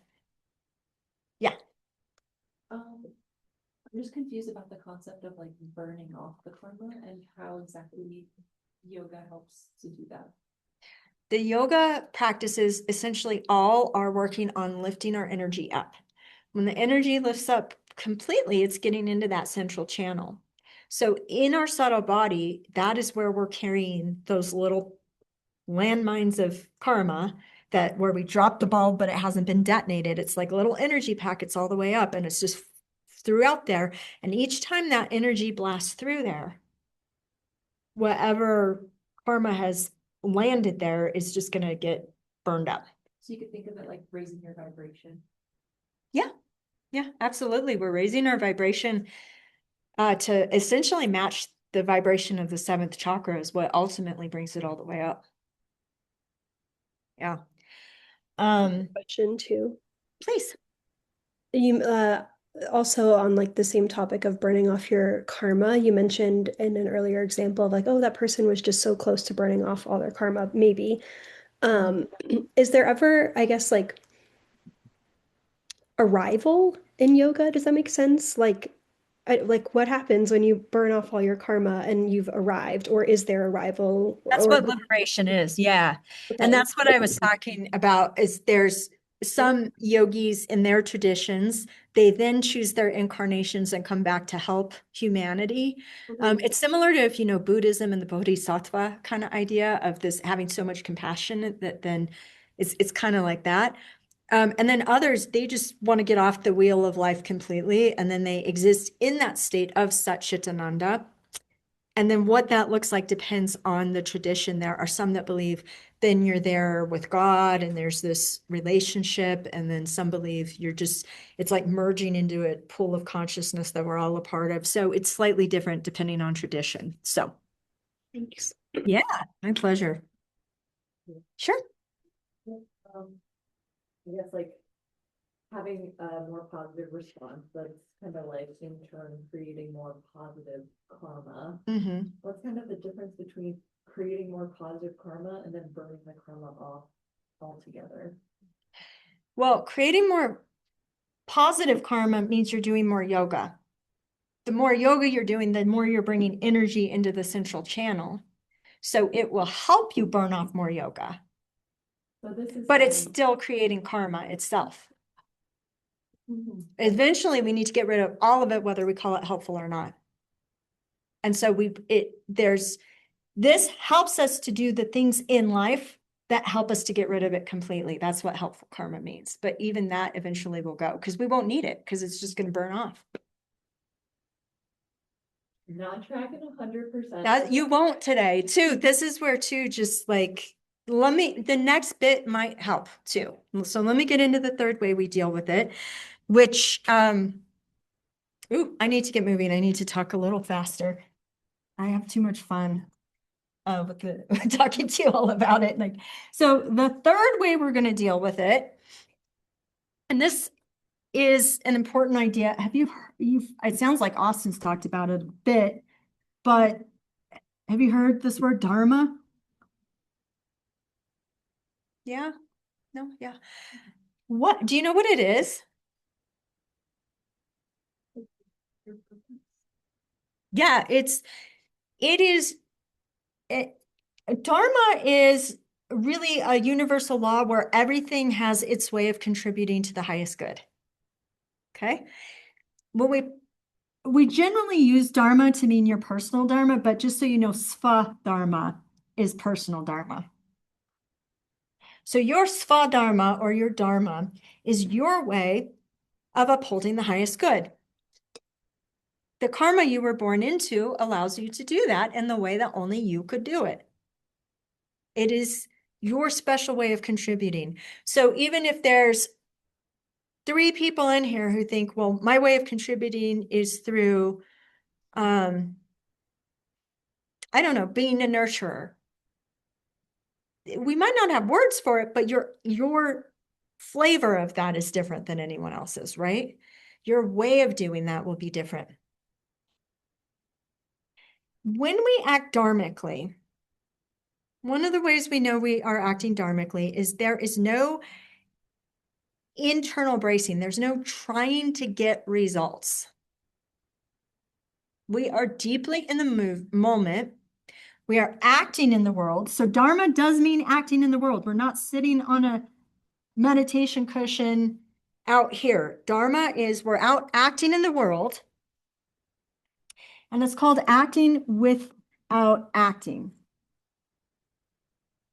Because actions bring what? Results, which are what? We'll just call it karma for now, but yeah. Well, if we act without acting, what does this imply? We act without what? Without karma. Oh my goodness. So what's happening, and I'll explain more about what this means. This is a tough concept, and honestly, I feel like I'm only really starting to deeply understand it, and it's been decades. So just know today, if this one, you're like, huh? You and I are alike, because I've been there very much with this one. Acting without acting means we are acting without creating karma. So this is our other way of dealing with karma. Lost my other pen, sorry. So this is our other way of dealing with karma, number 3. Let me rewind through these and then I'll talk more about what this actually is, okay? But let me walk you through these steps. So as you start to get on the yogic path, you get this beautiful cycle where you're choosing more and more helpful vrittis, right? And these vrittis, these actions in the world, they create karma where you're more likely to keep doing yoga. So it's helpful. It keeps you on the yogic path. In doing that, first off, you're going to make more helpful karma, but also the karma you have is going to start to burn off. As long as we keep burning it off, we can get to a point through this little cycle here where our actions become so pure, and I don't like the word perfect. Let me use it here, but don't think of it in like a gold star kind of like A+ type person way. Let me explain what that means in a moment. But the actions get so purified, so perfect, that they don't even make karma anymore. So it's through this whole process that then you're acting in the world, you're doing things while you're also burning karma. Well, what happens pretty soon if you're not contributing to the karmic load and you're burning it off, eventually, what happens? There's no more karma. And then that's what they're going for. You get liberated. And what that looks like is kind of what we just talked about. In the meantime, you know you're doing it because and the sutras give you signposts, you experience more joy, more peace in your life. So if you're already from doing yoga, feeling more peace and joy in your life, that's a great sign. Now, what is acting without acting? It literally, the Bhagavad Gita, which you'll get a history and traditions lesson on that text. So you're going to hear this again too. It says again and again, let go of the fruits of your actions. Right? We have this warrior who is having a panic attack because he doesn't want to go into war. Well, it's a metaphor for what's happening in our own minds and hearts, right? He doesn't want to slay his enemies. Well, who is his enemies? His enemies are the ones who say, oh, you're bad, you're wrong, you're horrible, identifying with those vrittis. But you have to act in the world. You have to go do things in the world. But the key is to do them without seeking the fruits of your actions. Fruits are just rewards. So like I wrote in Spanish, I said like helping without the intention of being thanked. Like of being like if I help you and you don't give me things, I should be okay with that because my intention wasn't for you to tell me thank you. Right. Yeah, my intention wasn't for you to thank me or praise me. Of my heart because I saw that you needed help. Yeah, and it was the right thing for you in the moment too, right? It's when the action, even it's just, and I've heard a writer say it's kind of like this, when you're doing internally, there's just no resistance and no bracing. Which all of that, you think about it, those are kinds of vrittis that would really block that moon, that Satchitananda, right? So it's really like that Satchitananda is moving through you without resistance. So even if you're washing the dishes, because the dishes need washing, can be something that mundane, right? You're doing it in a way without inner resistance. And you're just doing the action for the sake of the action because it needs to be done, then you're not accruing karma. Whereas if you do it and you're like rushing and you're frustrated because your day hasn't gone according to plan, or because you just have that internal sense of resistance and bracing and you're like, I gotta hurry because I always have to hurry kind of thing or whatever, then you're getting very different reasonable results. It's saying your internal state is a part of what determines the karma, right? So if you're, and that's exactly what you were just saying, if your internal state is to host a big charitable event and raise all this money and be like, ooh, thank you, aren't I special and important?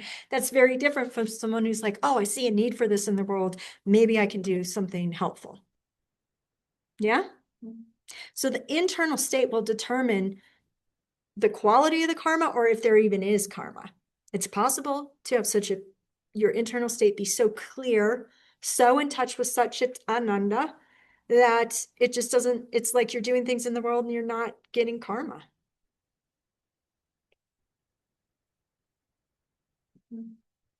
The other thing I want to add to Dharma that's really important to understand when we get into our next bit on Sankalpa is it can be done anytime, anywhere. Sometimes there's sometimes an idea here that it's your job.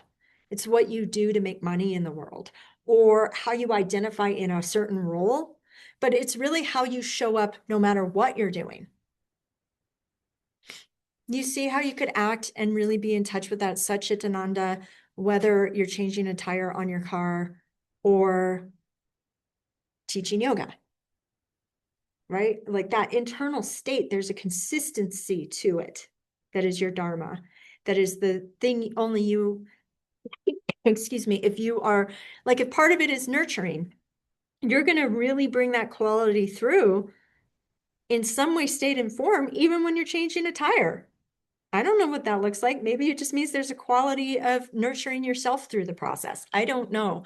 But your Dharma can be done whether you're 90 years old and in, a assisted living place, or whether you're 15 years old and sitting through class in high school.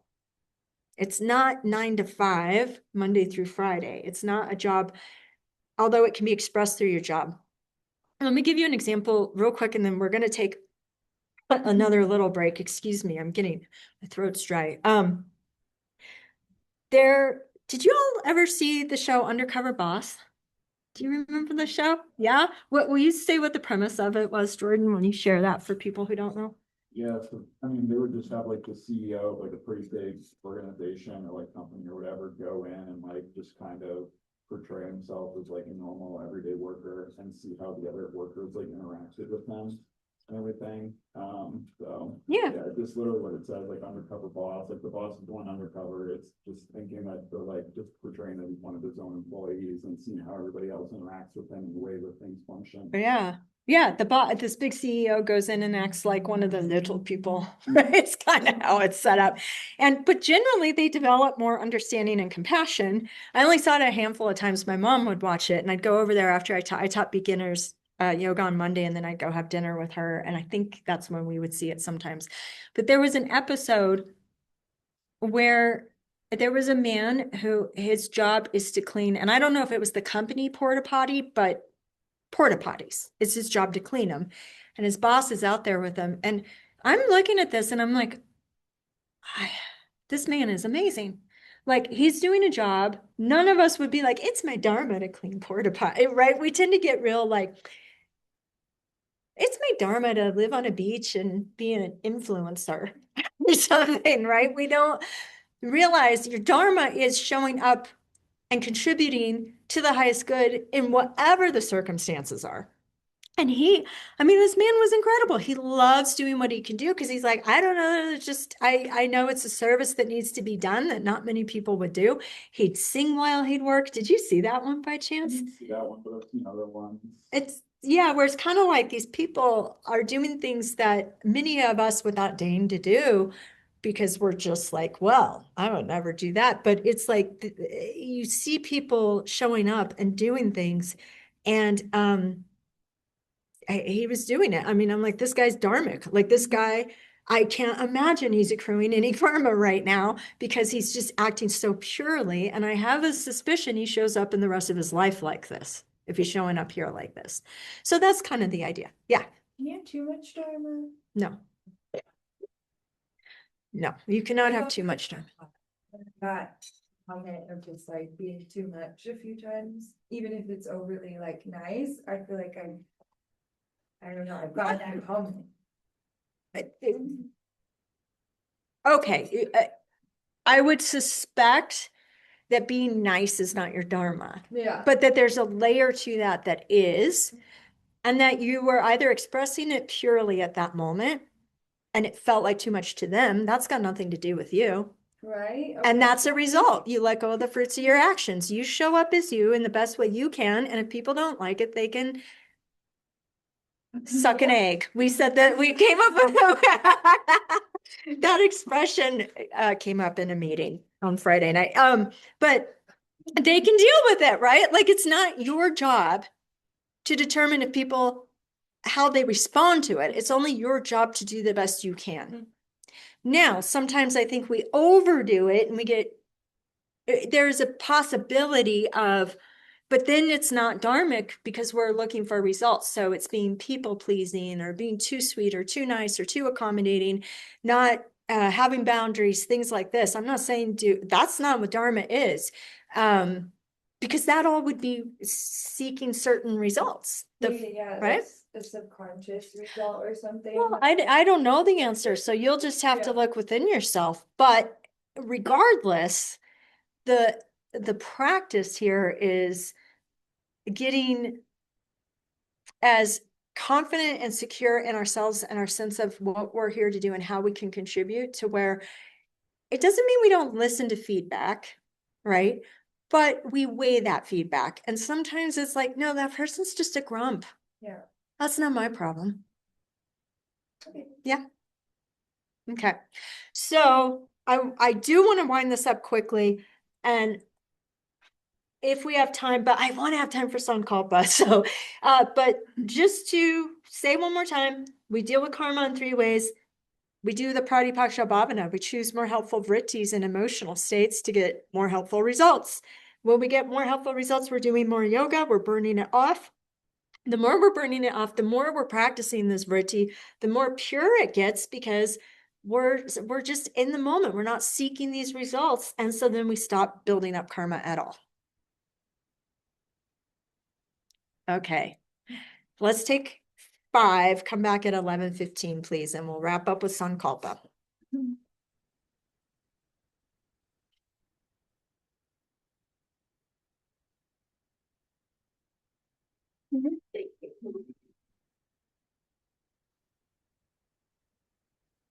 Yeah, move around a little.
The concern is the thought in your head, like, oh, maybe I would have done it. I don't think I covered it.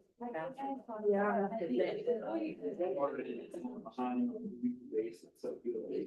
Like I'm not able to just Yeah.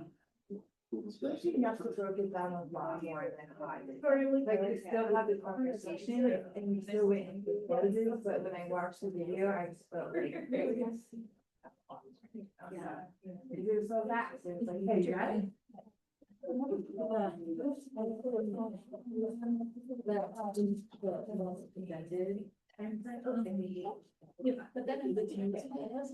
So in the next minute, as you get ready, just make sure you have something to write with or on that's really available. And we will start looking at the manual now.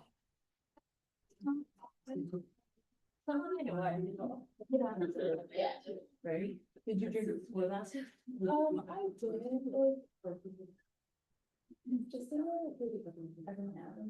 Okay. Let's do, I just want to do a quick movement thing because we are running out of time quickly. So go ahead and stand up, friends. And we're going to do a little movement. Has anyone learned about brain gym ever in your life? I used to be an elementary school teacher, so I wonder if actually, isn't Vero a teacher? Who else teaches? Okay. I know we have like we have a lot of teachers and social workers. Social worker? Am I right? Yeah. Anyone else? For now, I know Austin told me you're like ready to move on. You did? Oh, right. Congratulations. All right. So this just helps our brain to get talking across that corpus callosum. So, and it just helps wake us up.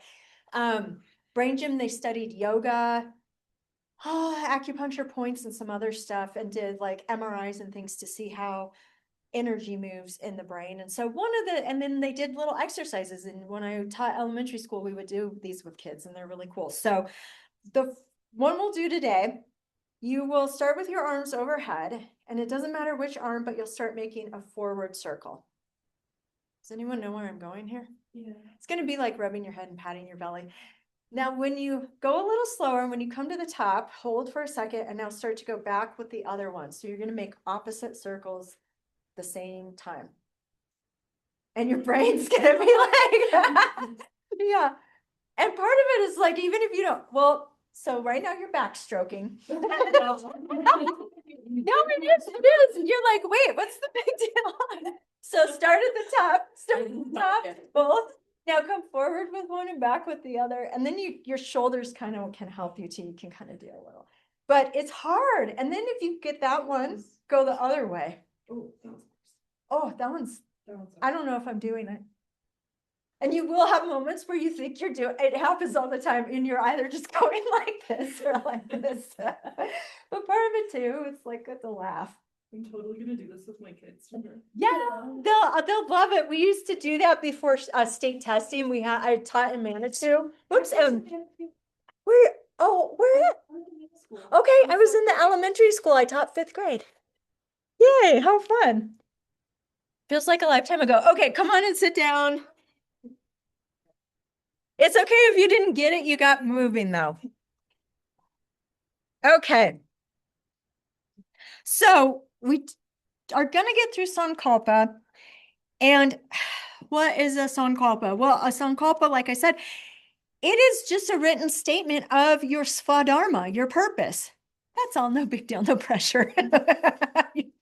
Just that. And here's the thing, and I joke about it that way because sometimes we get so precious about the words that we never get the Sankalpa written. So what we're going to do in the next 45 or less minutes is I'm going to guide you through some exercises to write your Sankalpa. We're going to talk about how to use it. And the thing is, this is what's so important and how this is different from like affirmations. It's a statement of your Dharma, so it can be done anytime, anywhere, right? So it's not going to be this is for your big lifelong Sankalpa in general. It's not going to be like, yeah, like I'm an influencer who lives on the beach, right? That you can't do anytime, anywhere. I knew a guy who used to do the affirmation, I'll be a millionaire at 40, a millionaire at 40, over and over and over. Well, that's so conditional.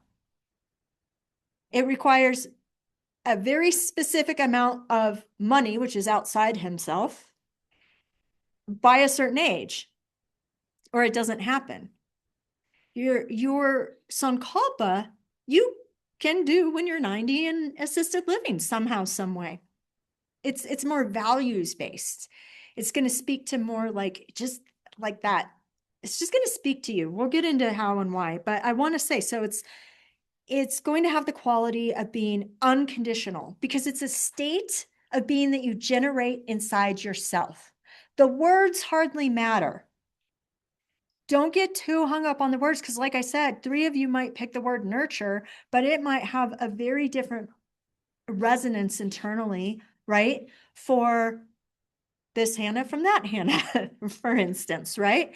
So when we get too precious about the words, it just becomes about the words. The words are just a thought. that we are using to knock on the door of a state of being. Because remember, this is Pratipaksha Bhavana.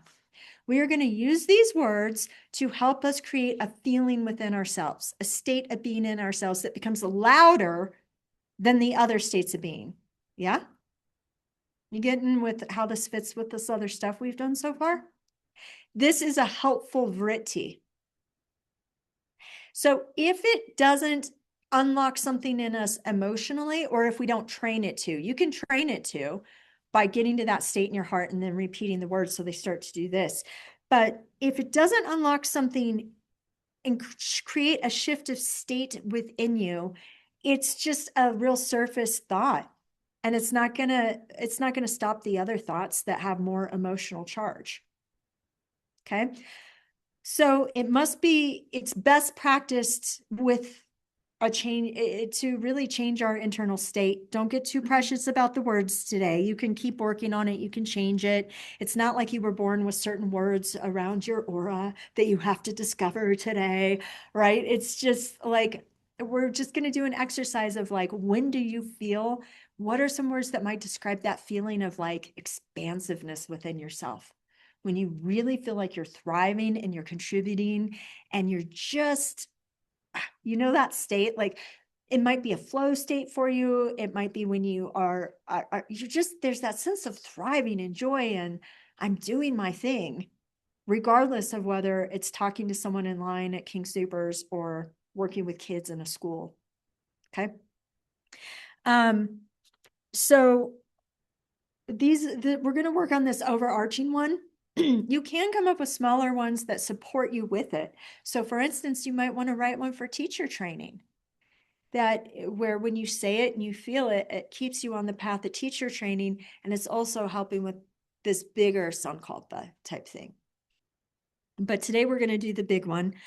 Some tips on developing it. You're going to use words that resonate deeply with you because they're more likely to unlock that change of state within our hearts. Yeah. Like even if it's a funny one, like oofta, what was it? Yeah. Oofta. Maybe it becomes a nonsense word in it that just unlocks because it wasn't the meaning of the word for you. It was just the joy and the laughter and connection it kind of creates, right?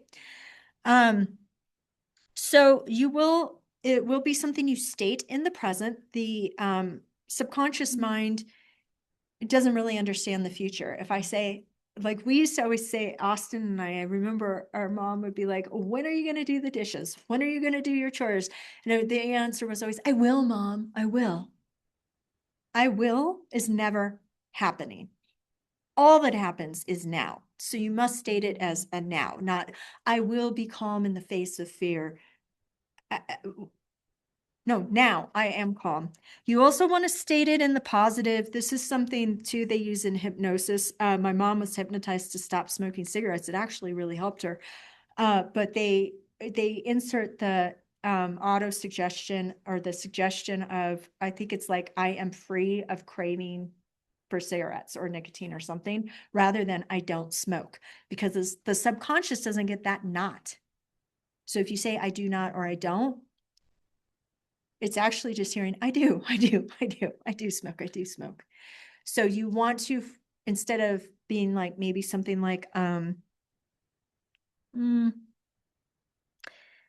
know, I don't worry. Like we love Bob Marley and don't worry about a thing, right? But maybe not the best Sankalpa for you because the brain is going to hear do worry. Instead, it's I'm calm. So think about that. The other thing that makes it different from Western affirmations, it's going to have a seed of selflessness because it's dharmic. It helps uphold the highest good. It doesn't mean you don't enjoy it. It doesn't mean when you're in that state. I mean, it's actually a really exalted, wonderful state when you're really feeling your dharma. It is beautiful. Like that guy cleaning the porta potties, man. You could just feel it coming through the screen from him. So it doesn't mean it doesn't feel wonderful for you. I don't want you to think it's like a martyr thing where it's like, I'm going to do all the things everyone tells me I should do. Okay. That sounds fun. All right. Be dharmic. Huh? Right? That state within you, if it makes you go, That's a vritti we don't want. We want a vritti that's like the angels singing down, like, ah, right? Like you want that vritti that just is like, ah. But when you're in that state, you have to recognize that helps other people too. Yes, it ripples out.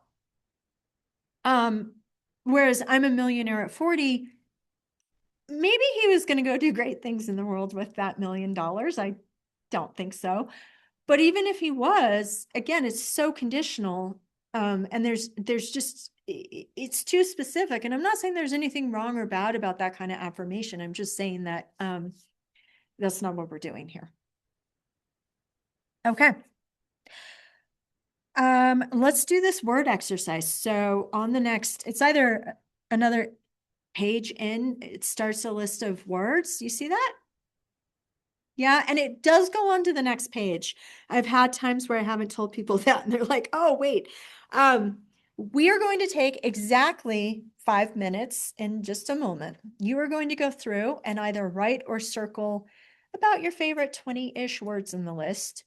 If there's a word not on here, add it. Or if there's a version of it, like if you want to turn an adjective into, if it can be turned into a verb or something, do that.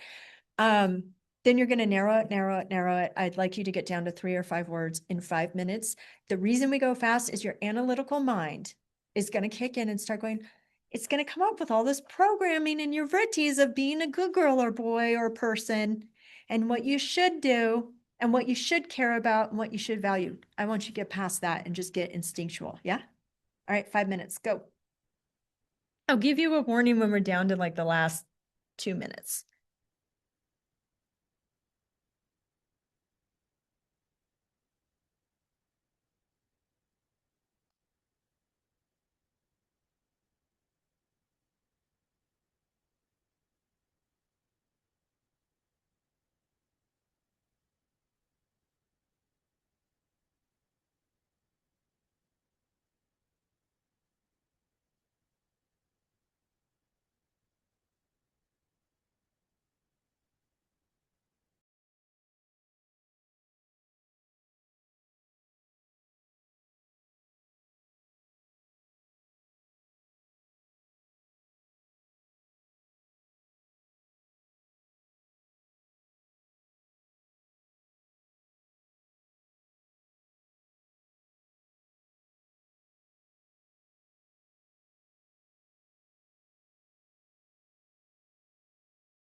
Myself here. 2 more minutes at home.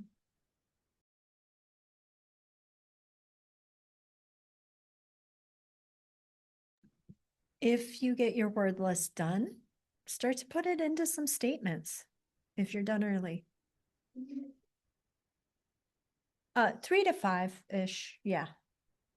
If you have less, that's fine too. You can work with 2. No, oh, you're wondering how to get it.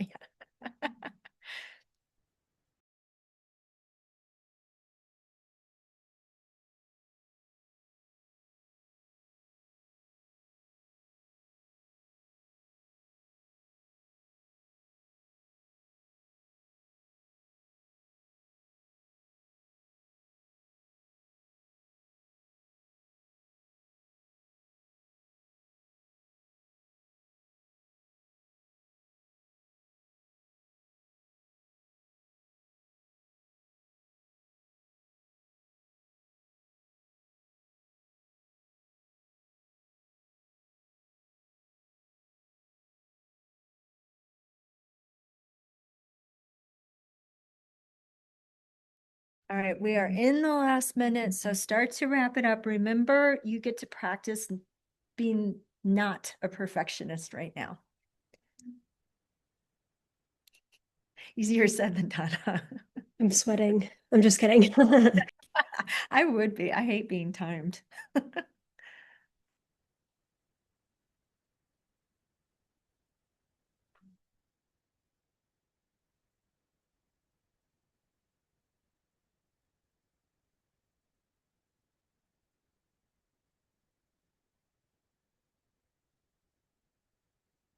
All right, last 10 seconds. So just get there.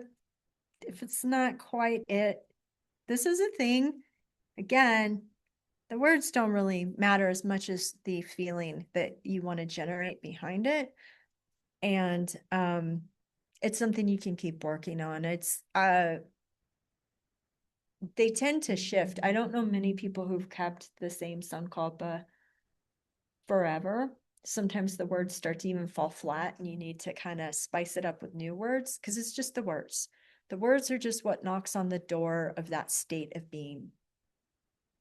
And that's going to help you practice it and really reset your neural pathways. I mean, that's part of what we're doing here. All right. Would anyone like to share 3 of your words? Yeah. I chose 5, but 3 of mine were. This is Hannah. Empathy, grace, and adoration. Empathy, grace, and adoration. Thank you. Anyone else? I can share. Okay. I'm gonna share 4 of them. Oh, go for it. Charity. Sorry, it's Say me. it again. Charity. Okay. Devotion, empathy, and compassion. Okay, thank you. Nice. All right. Mine were connection, happiness, and love. Connection, happiness, and love. Anyone else want to do theirs? You don't have to. I can share. Okay, you want to go ahead, Eva? Sure. Generosity, reverence, and thoughtfulness. Nice, thank you. And really the point of sharing is lovely to do. And also, I've never had anyone pick the same 3 words in a class.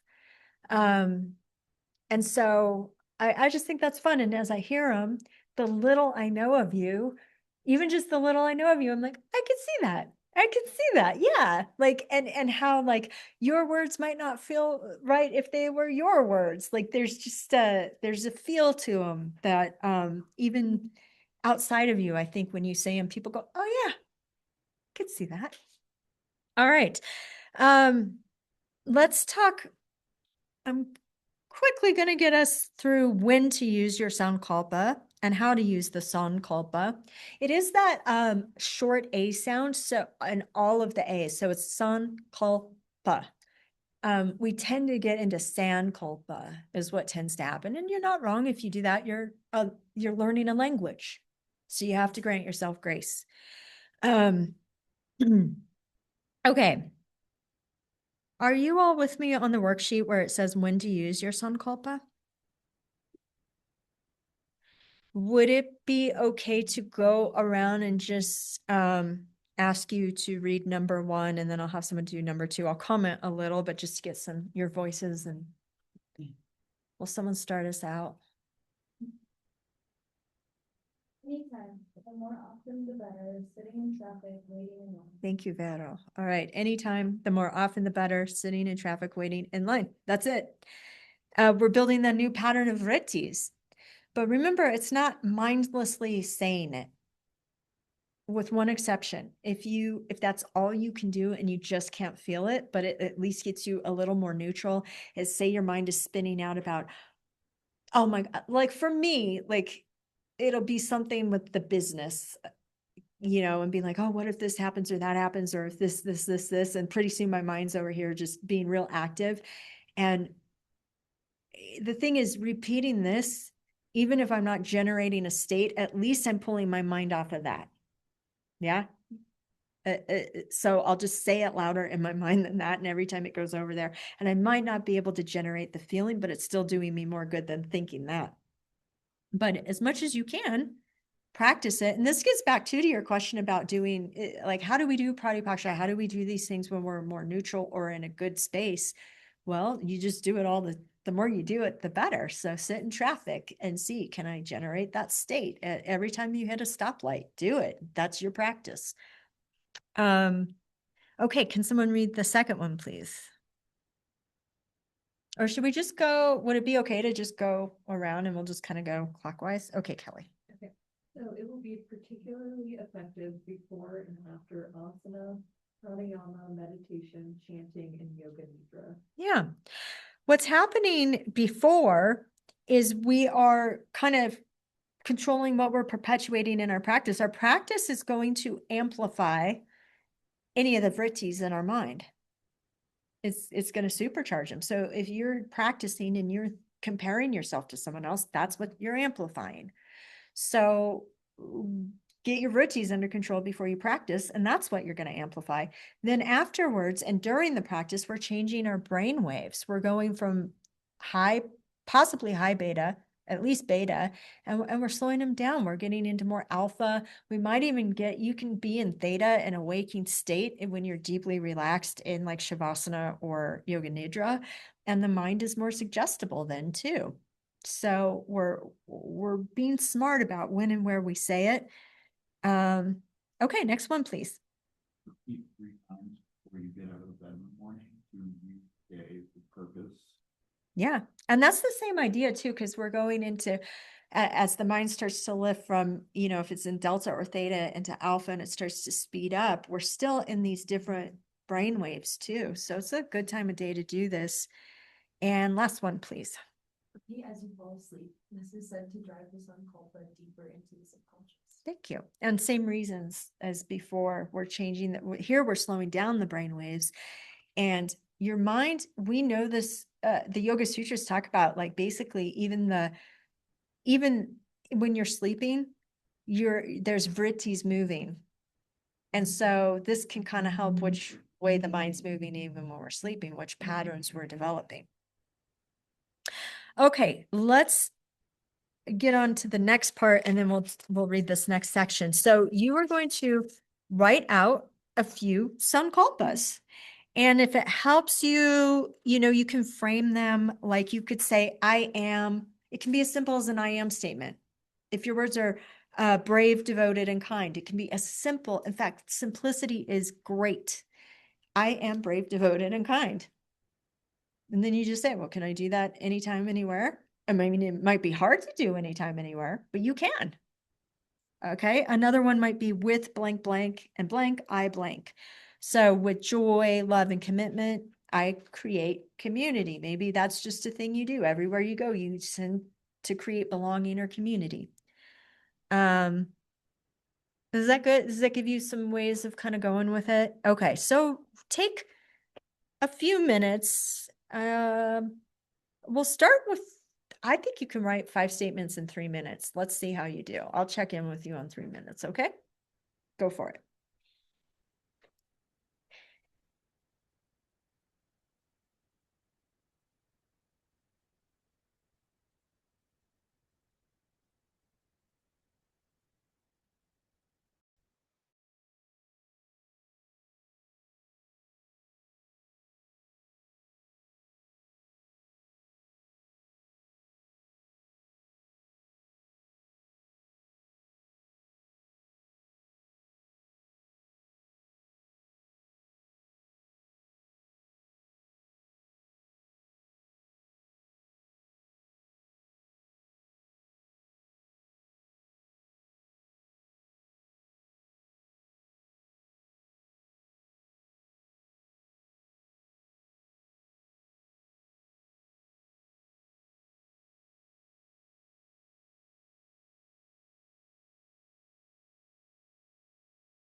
All right, last 15 seconds here.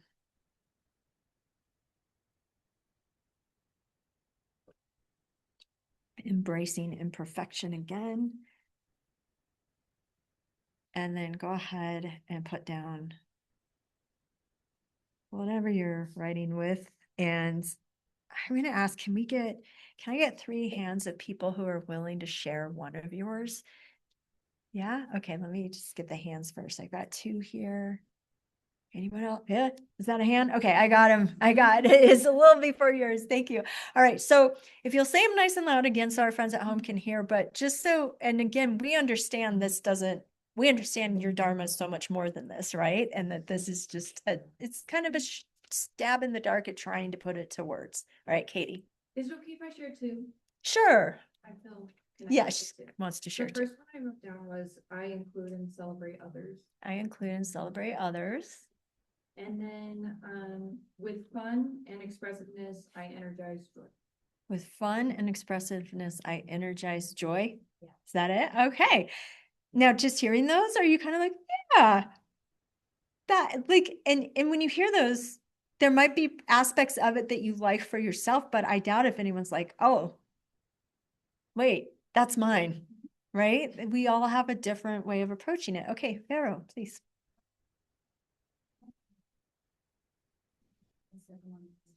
I am rooted, but I flow/grow. Okay. Did you hear those at home? Okay, I am connected to my energy and I am rooted, but I flow/grow. I would just say maybe, and I am rooted and I flow.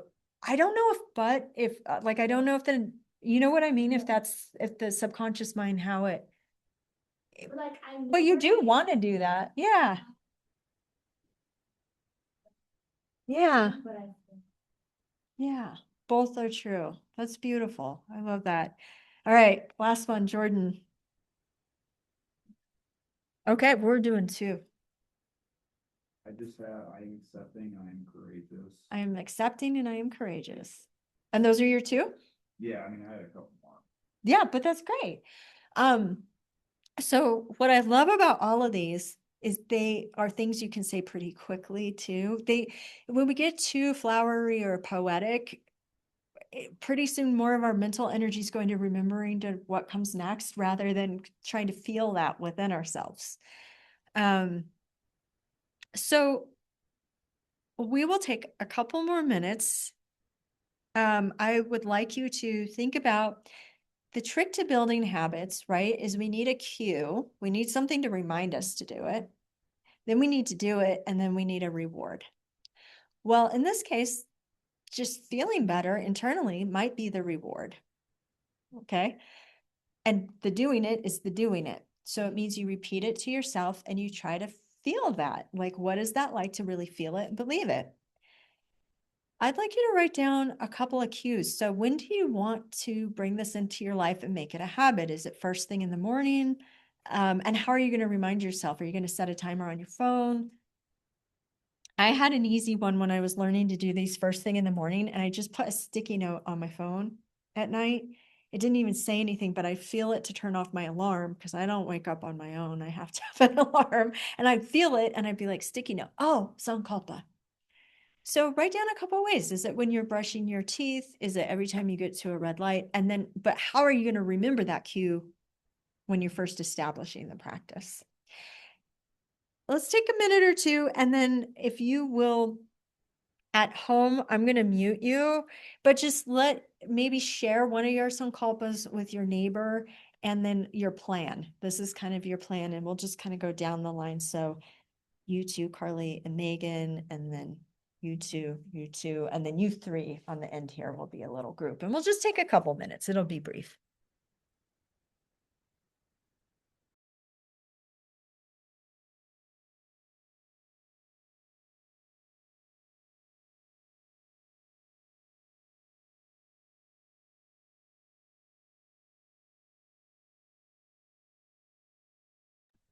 I do want to add, can I ask you to pause real quick? I'm so sorry, because I want to add something. You also might have a situation that you want to prep for it in advance. So if you know, my mother-in-law always says little things about my cooking, little remarks or whatever the thing is. And you're like, okay, I'm going to practice. When she says it, here's what I'm going to do. I'm going to go, excuse myself to the bathroom and I'm going to go do my Sankalpa or whatever. So her behavior might be the cue, but it won't be if you don't practice it, because the vritti of being annoyed with her will just sweep you away. Yeah. So it could be very situational as well as being like a daily thing.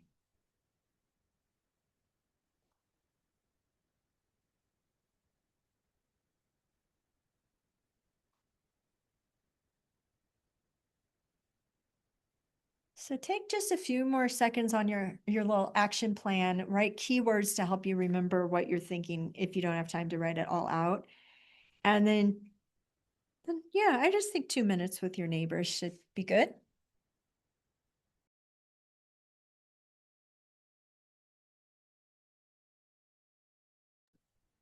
And just so you know, at home, you are muted, so you're welcome to, when you're ready to share with each other, you're welcome to unmute yourselves and share. I was wondering if she wanted us to do that. Yeah, I didn't know. I wasn't sure too. Yeah, same. I wrote down that I will put a sticky note on my bathroom mirror, or sometimes I write with like an expo marker, like a dry erase marker on my bathroom mirror. So I might do that. I That's a also, good idea. I love, Yeah. I am very forgetful, so that's how I like remember things. Yeah. I also thought I could do like a phone wallpaper, so that way when I like tap my screen, it has it. I put the same thing on my the wallpaper. Yeah. And then also maybe like something in my office at work, or like something on my work calendar as a recurring. So what about you? Yeah. So I thought about like setting up the morning alarm with the name Sankalpa and the wallpaper.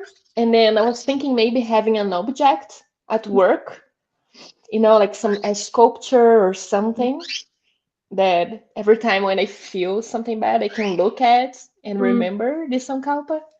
Oh, those are good ideas. Yes, because I think just even like I don't know, like a sculpture of a cat or something that I love, Yeah. something cute like that, just to bring that good emotion.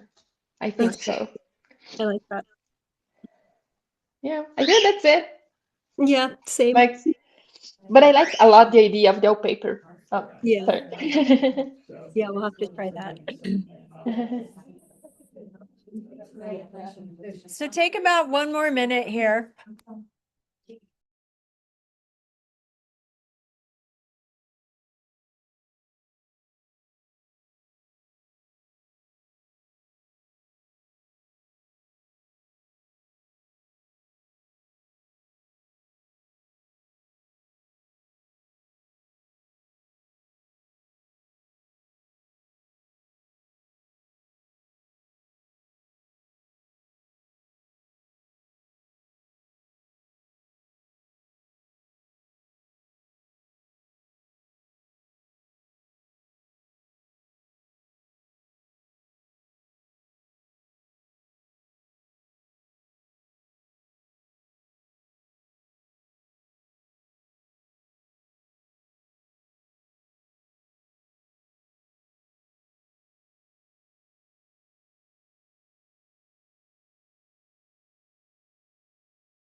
There are good conversations here that aren't quite wrapped up, and we did have a group of 3, so I'm just letting them kind of finish up.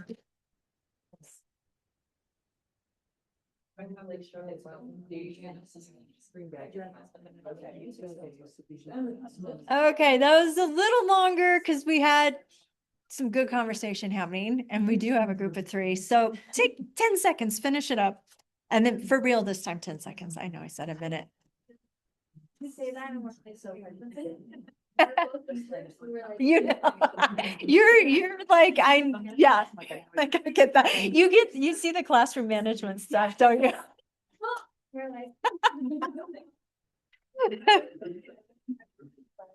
It comes in handy. I mean, there are so many things.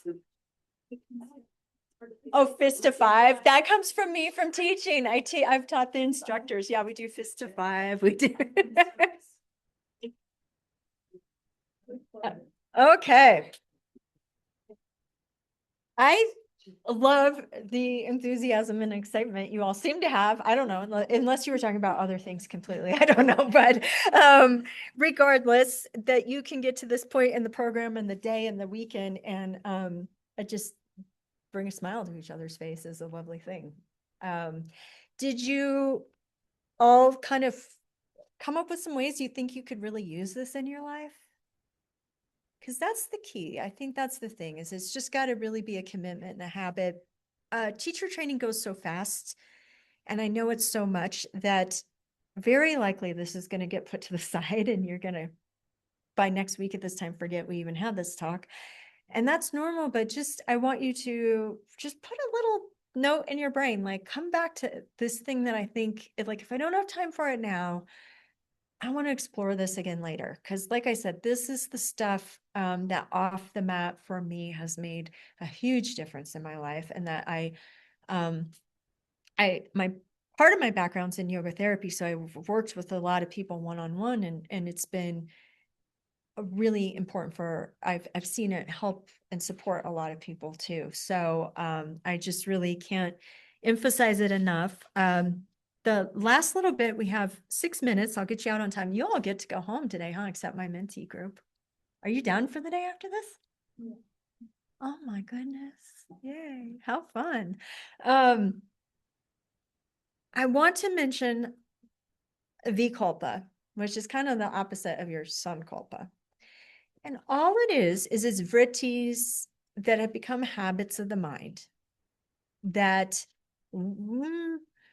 you might have times you say your Sankalpa and this little voice comes up and says, BS, you're not kind. You just yelled at your 13-year-old because he did this thing for the 20th time. I saw you do that. Or, you're not that, for whatever reason, just because you're in a habit of thinking you're a bad person or a worthless person, right? We all have it. The Vikalpa will rear its ugly little head.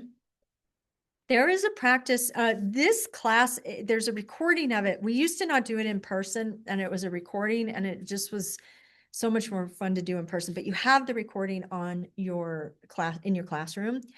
In the last 10 minutes or so, I lead a little meditation you can do, but basically the practice with Vikalpa is you can do a meditation where you go into your Sankalpa and you look for those other vrittis that come up that are like, or no way.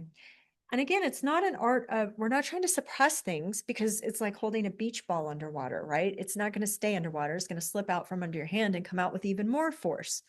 But instead it's, oh, I see you over there, you little Vikalpa. It's like a kid having a fit. You just kind of see it. You're aware of it. You let it lose a little of its momentum. And then you say and try to feel as much of your Sankalpa as you can again. And you go back and forth a few times. This isn't a meditation or practice to do when you're already really emotionally triggered. And don't be like, and let's bring up all my feelings about how much I hate myself. Like, that's not the time to do that, because we want to do it when you're already feeling a little pulled back. Maybe it might even be something to do on a day you're feeling good, and just see what comes up in there. But this is really Pratipaksha Bhavana again, right? Turning those vrittis in a different way, and really getting good about not just the vrittis that are like, oh, go get angry at that person or this or that, but our self concepts that are not true, that we identify with. So back to being in that pond, noticing, ooh, my mind really moves this way. I tend to really talk down to myself about this, and this. And really, as much as we can, again, when we feel those sensations coming up in the body and the thoughts in the mind and how it all goes together, just really being like, can I turn the dial a little? Can I use my Sankalpa over time more and more to choose to believe this about myself rather than this about myself? And again, your mind, just like this idea of bad things people have done to you, it doesn't matter, right? It's what energy how much power are you going to give them now?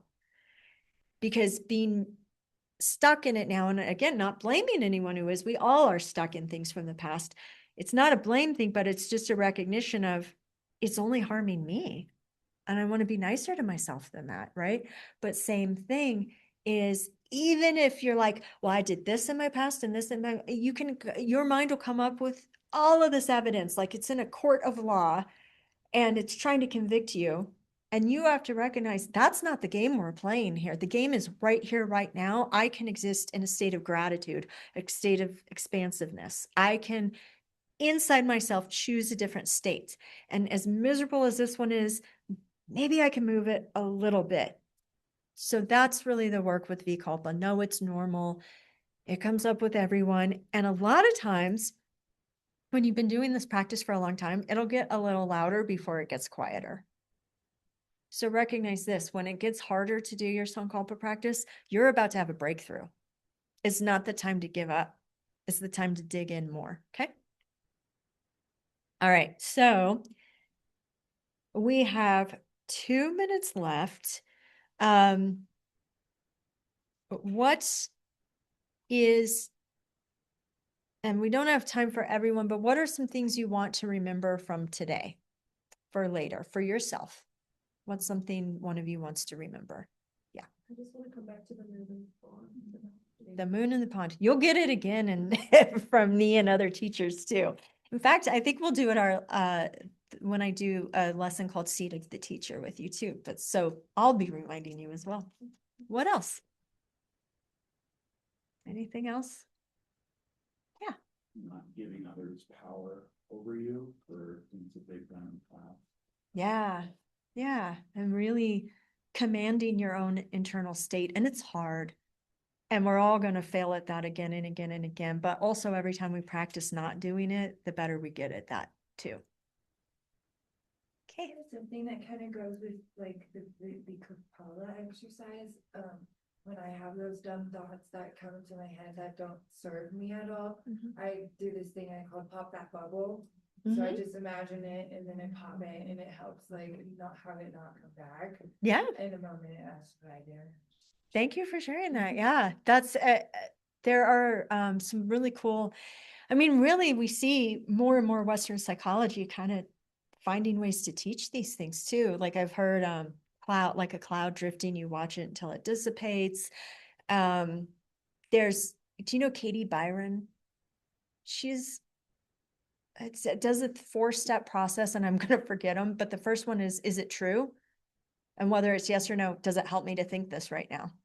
Does it help me? You know, that's the thing too, is you can kind of zoom out a little. So yeah, those Vikalpas, this is one way to work with them. And yeah, thank you all so much for your attention today. It's been, and the energy you brought to it, because it helps lift everyone up and make the learning just more fun too, I think. So thank you. I hope you're done. We won't even end with the work because it's noon. I want to get you out. It's noon. It's noon 01. So. Yeah, that's true. That's true. In a way, we've done lots of the word today. Yeah. Thank you at home. I hope you both feel better soon. Okay. Take care of yourselves.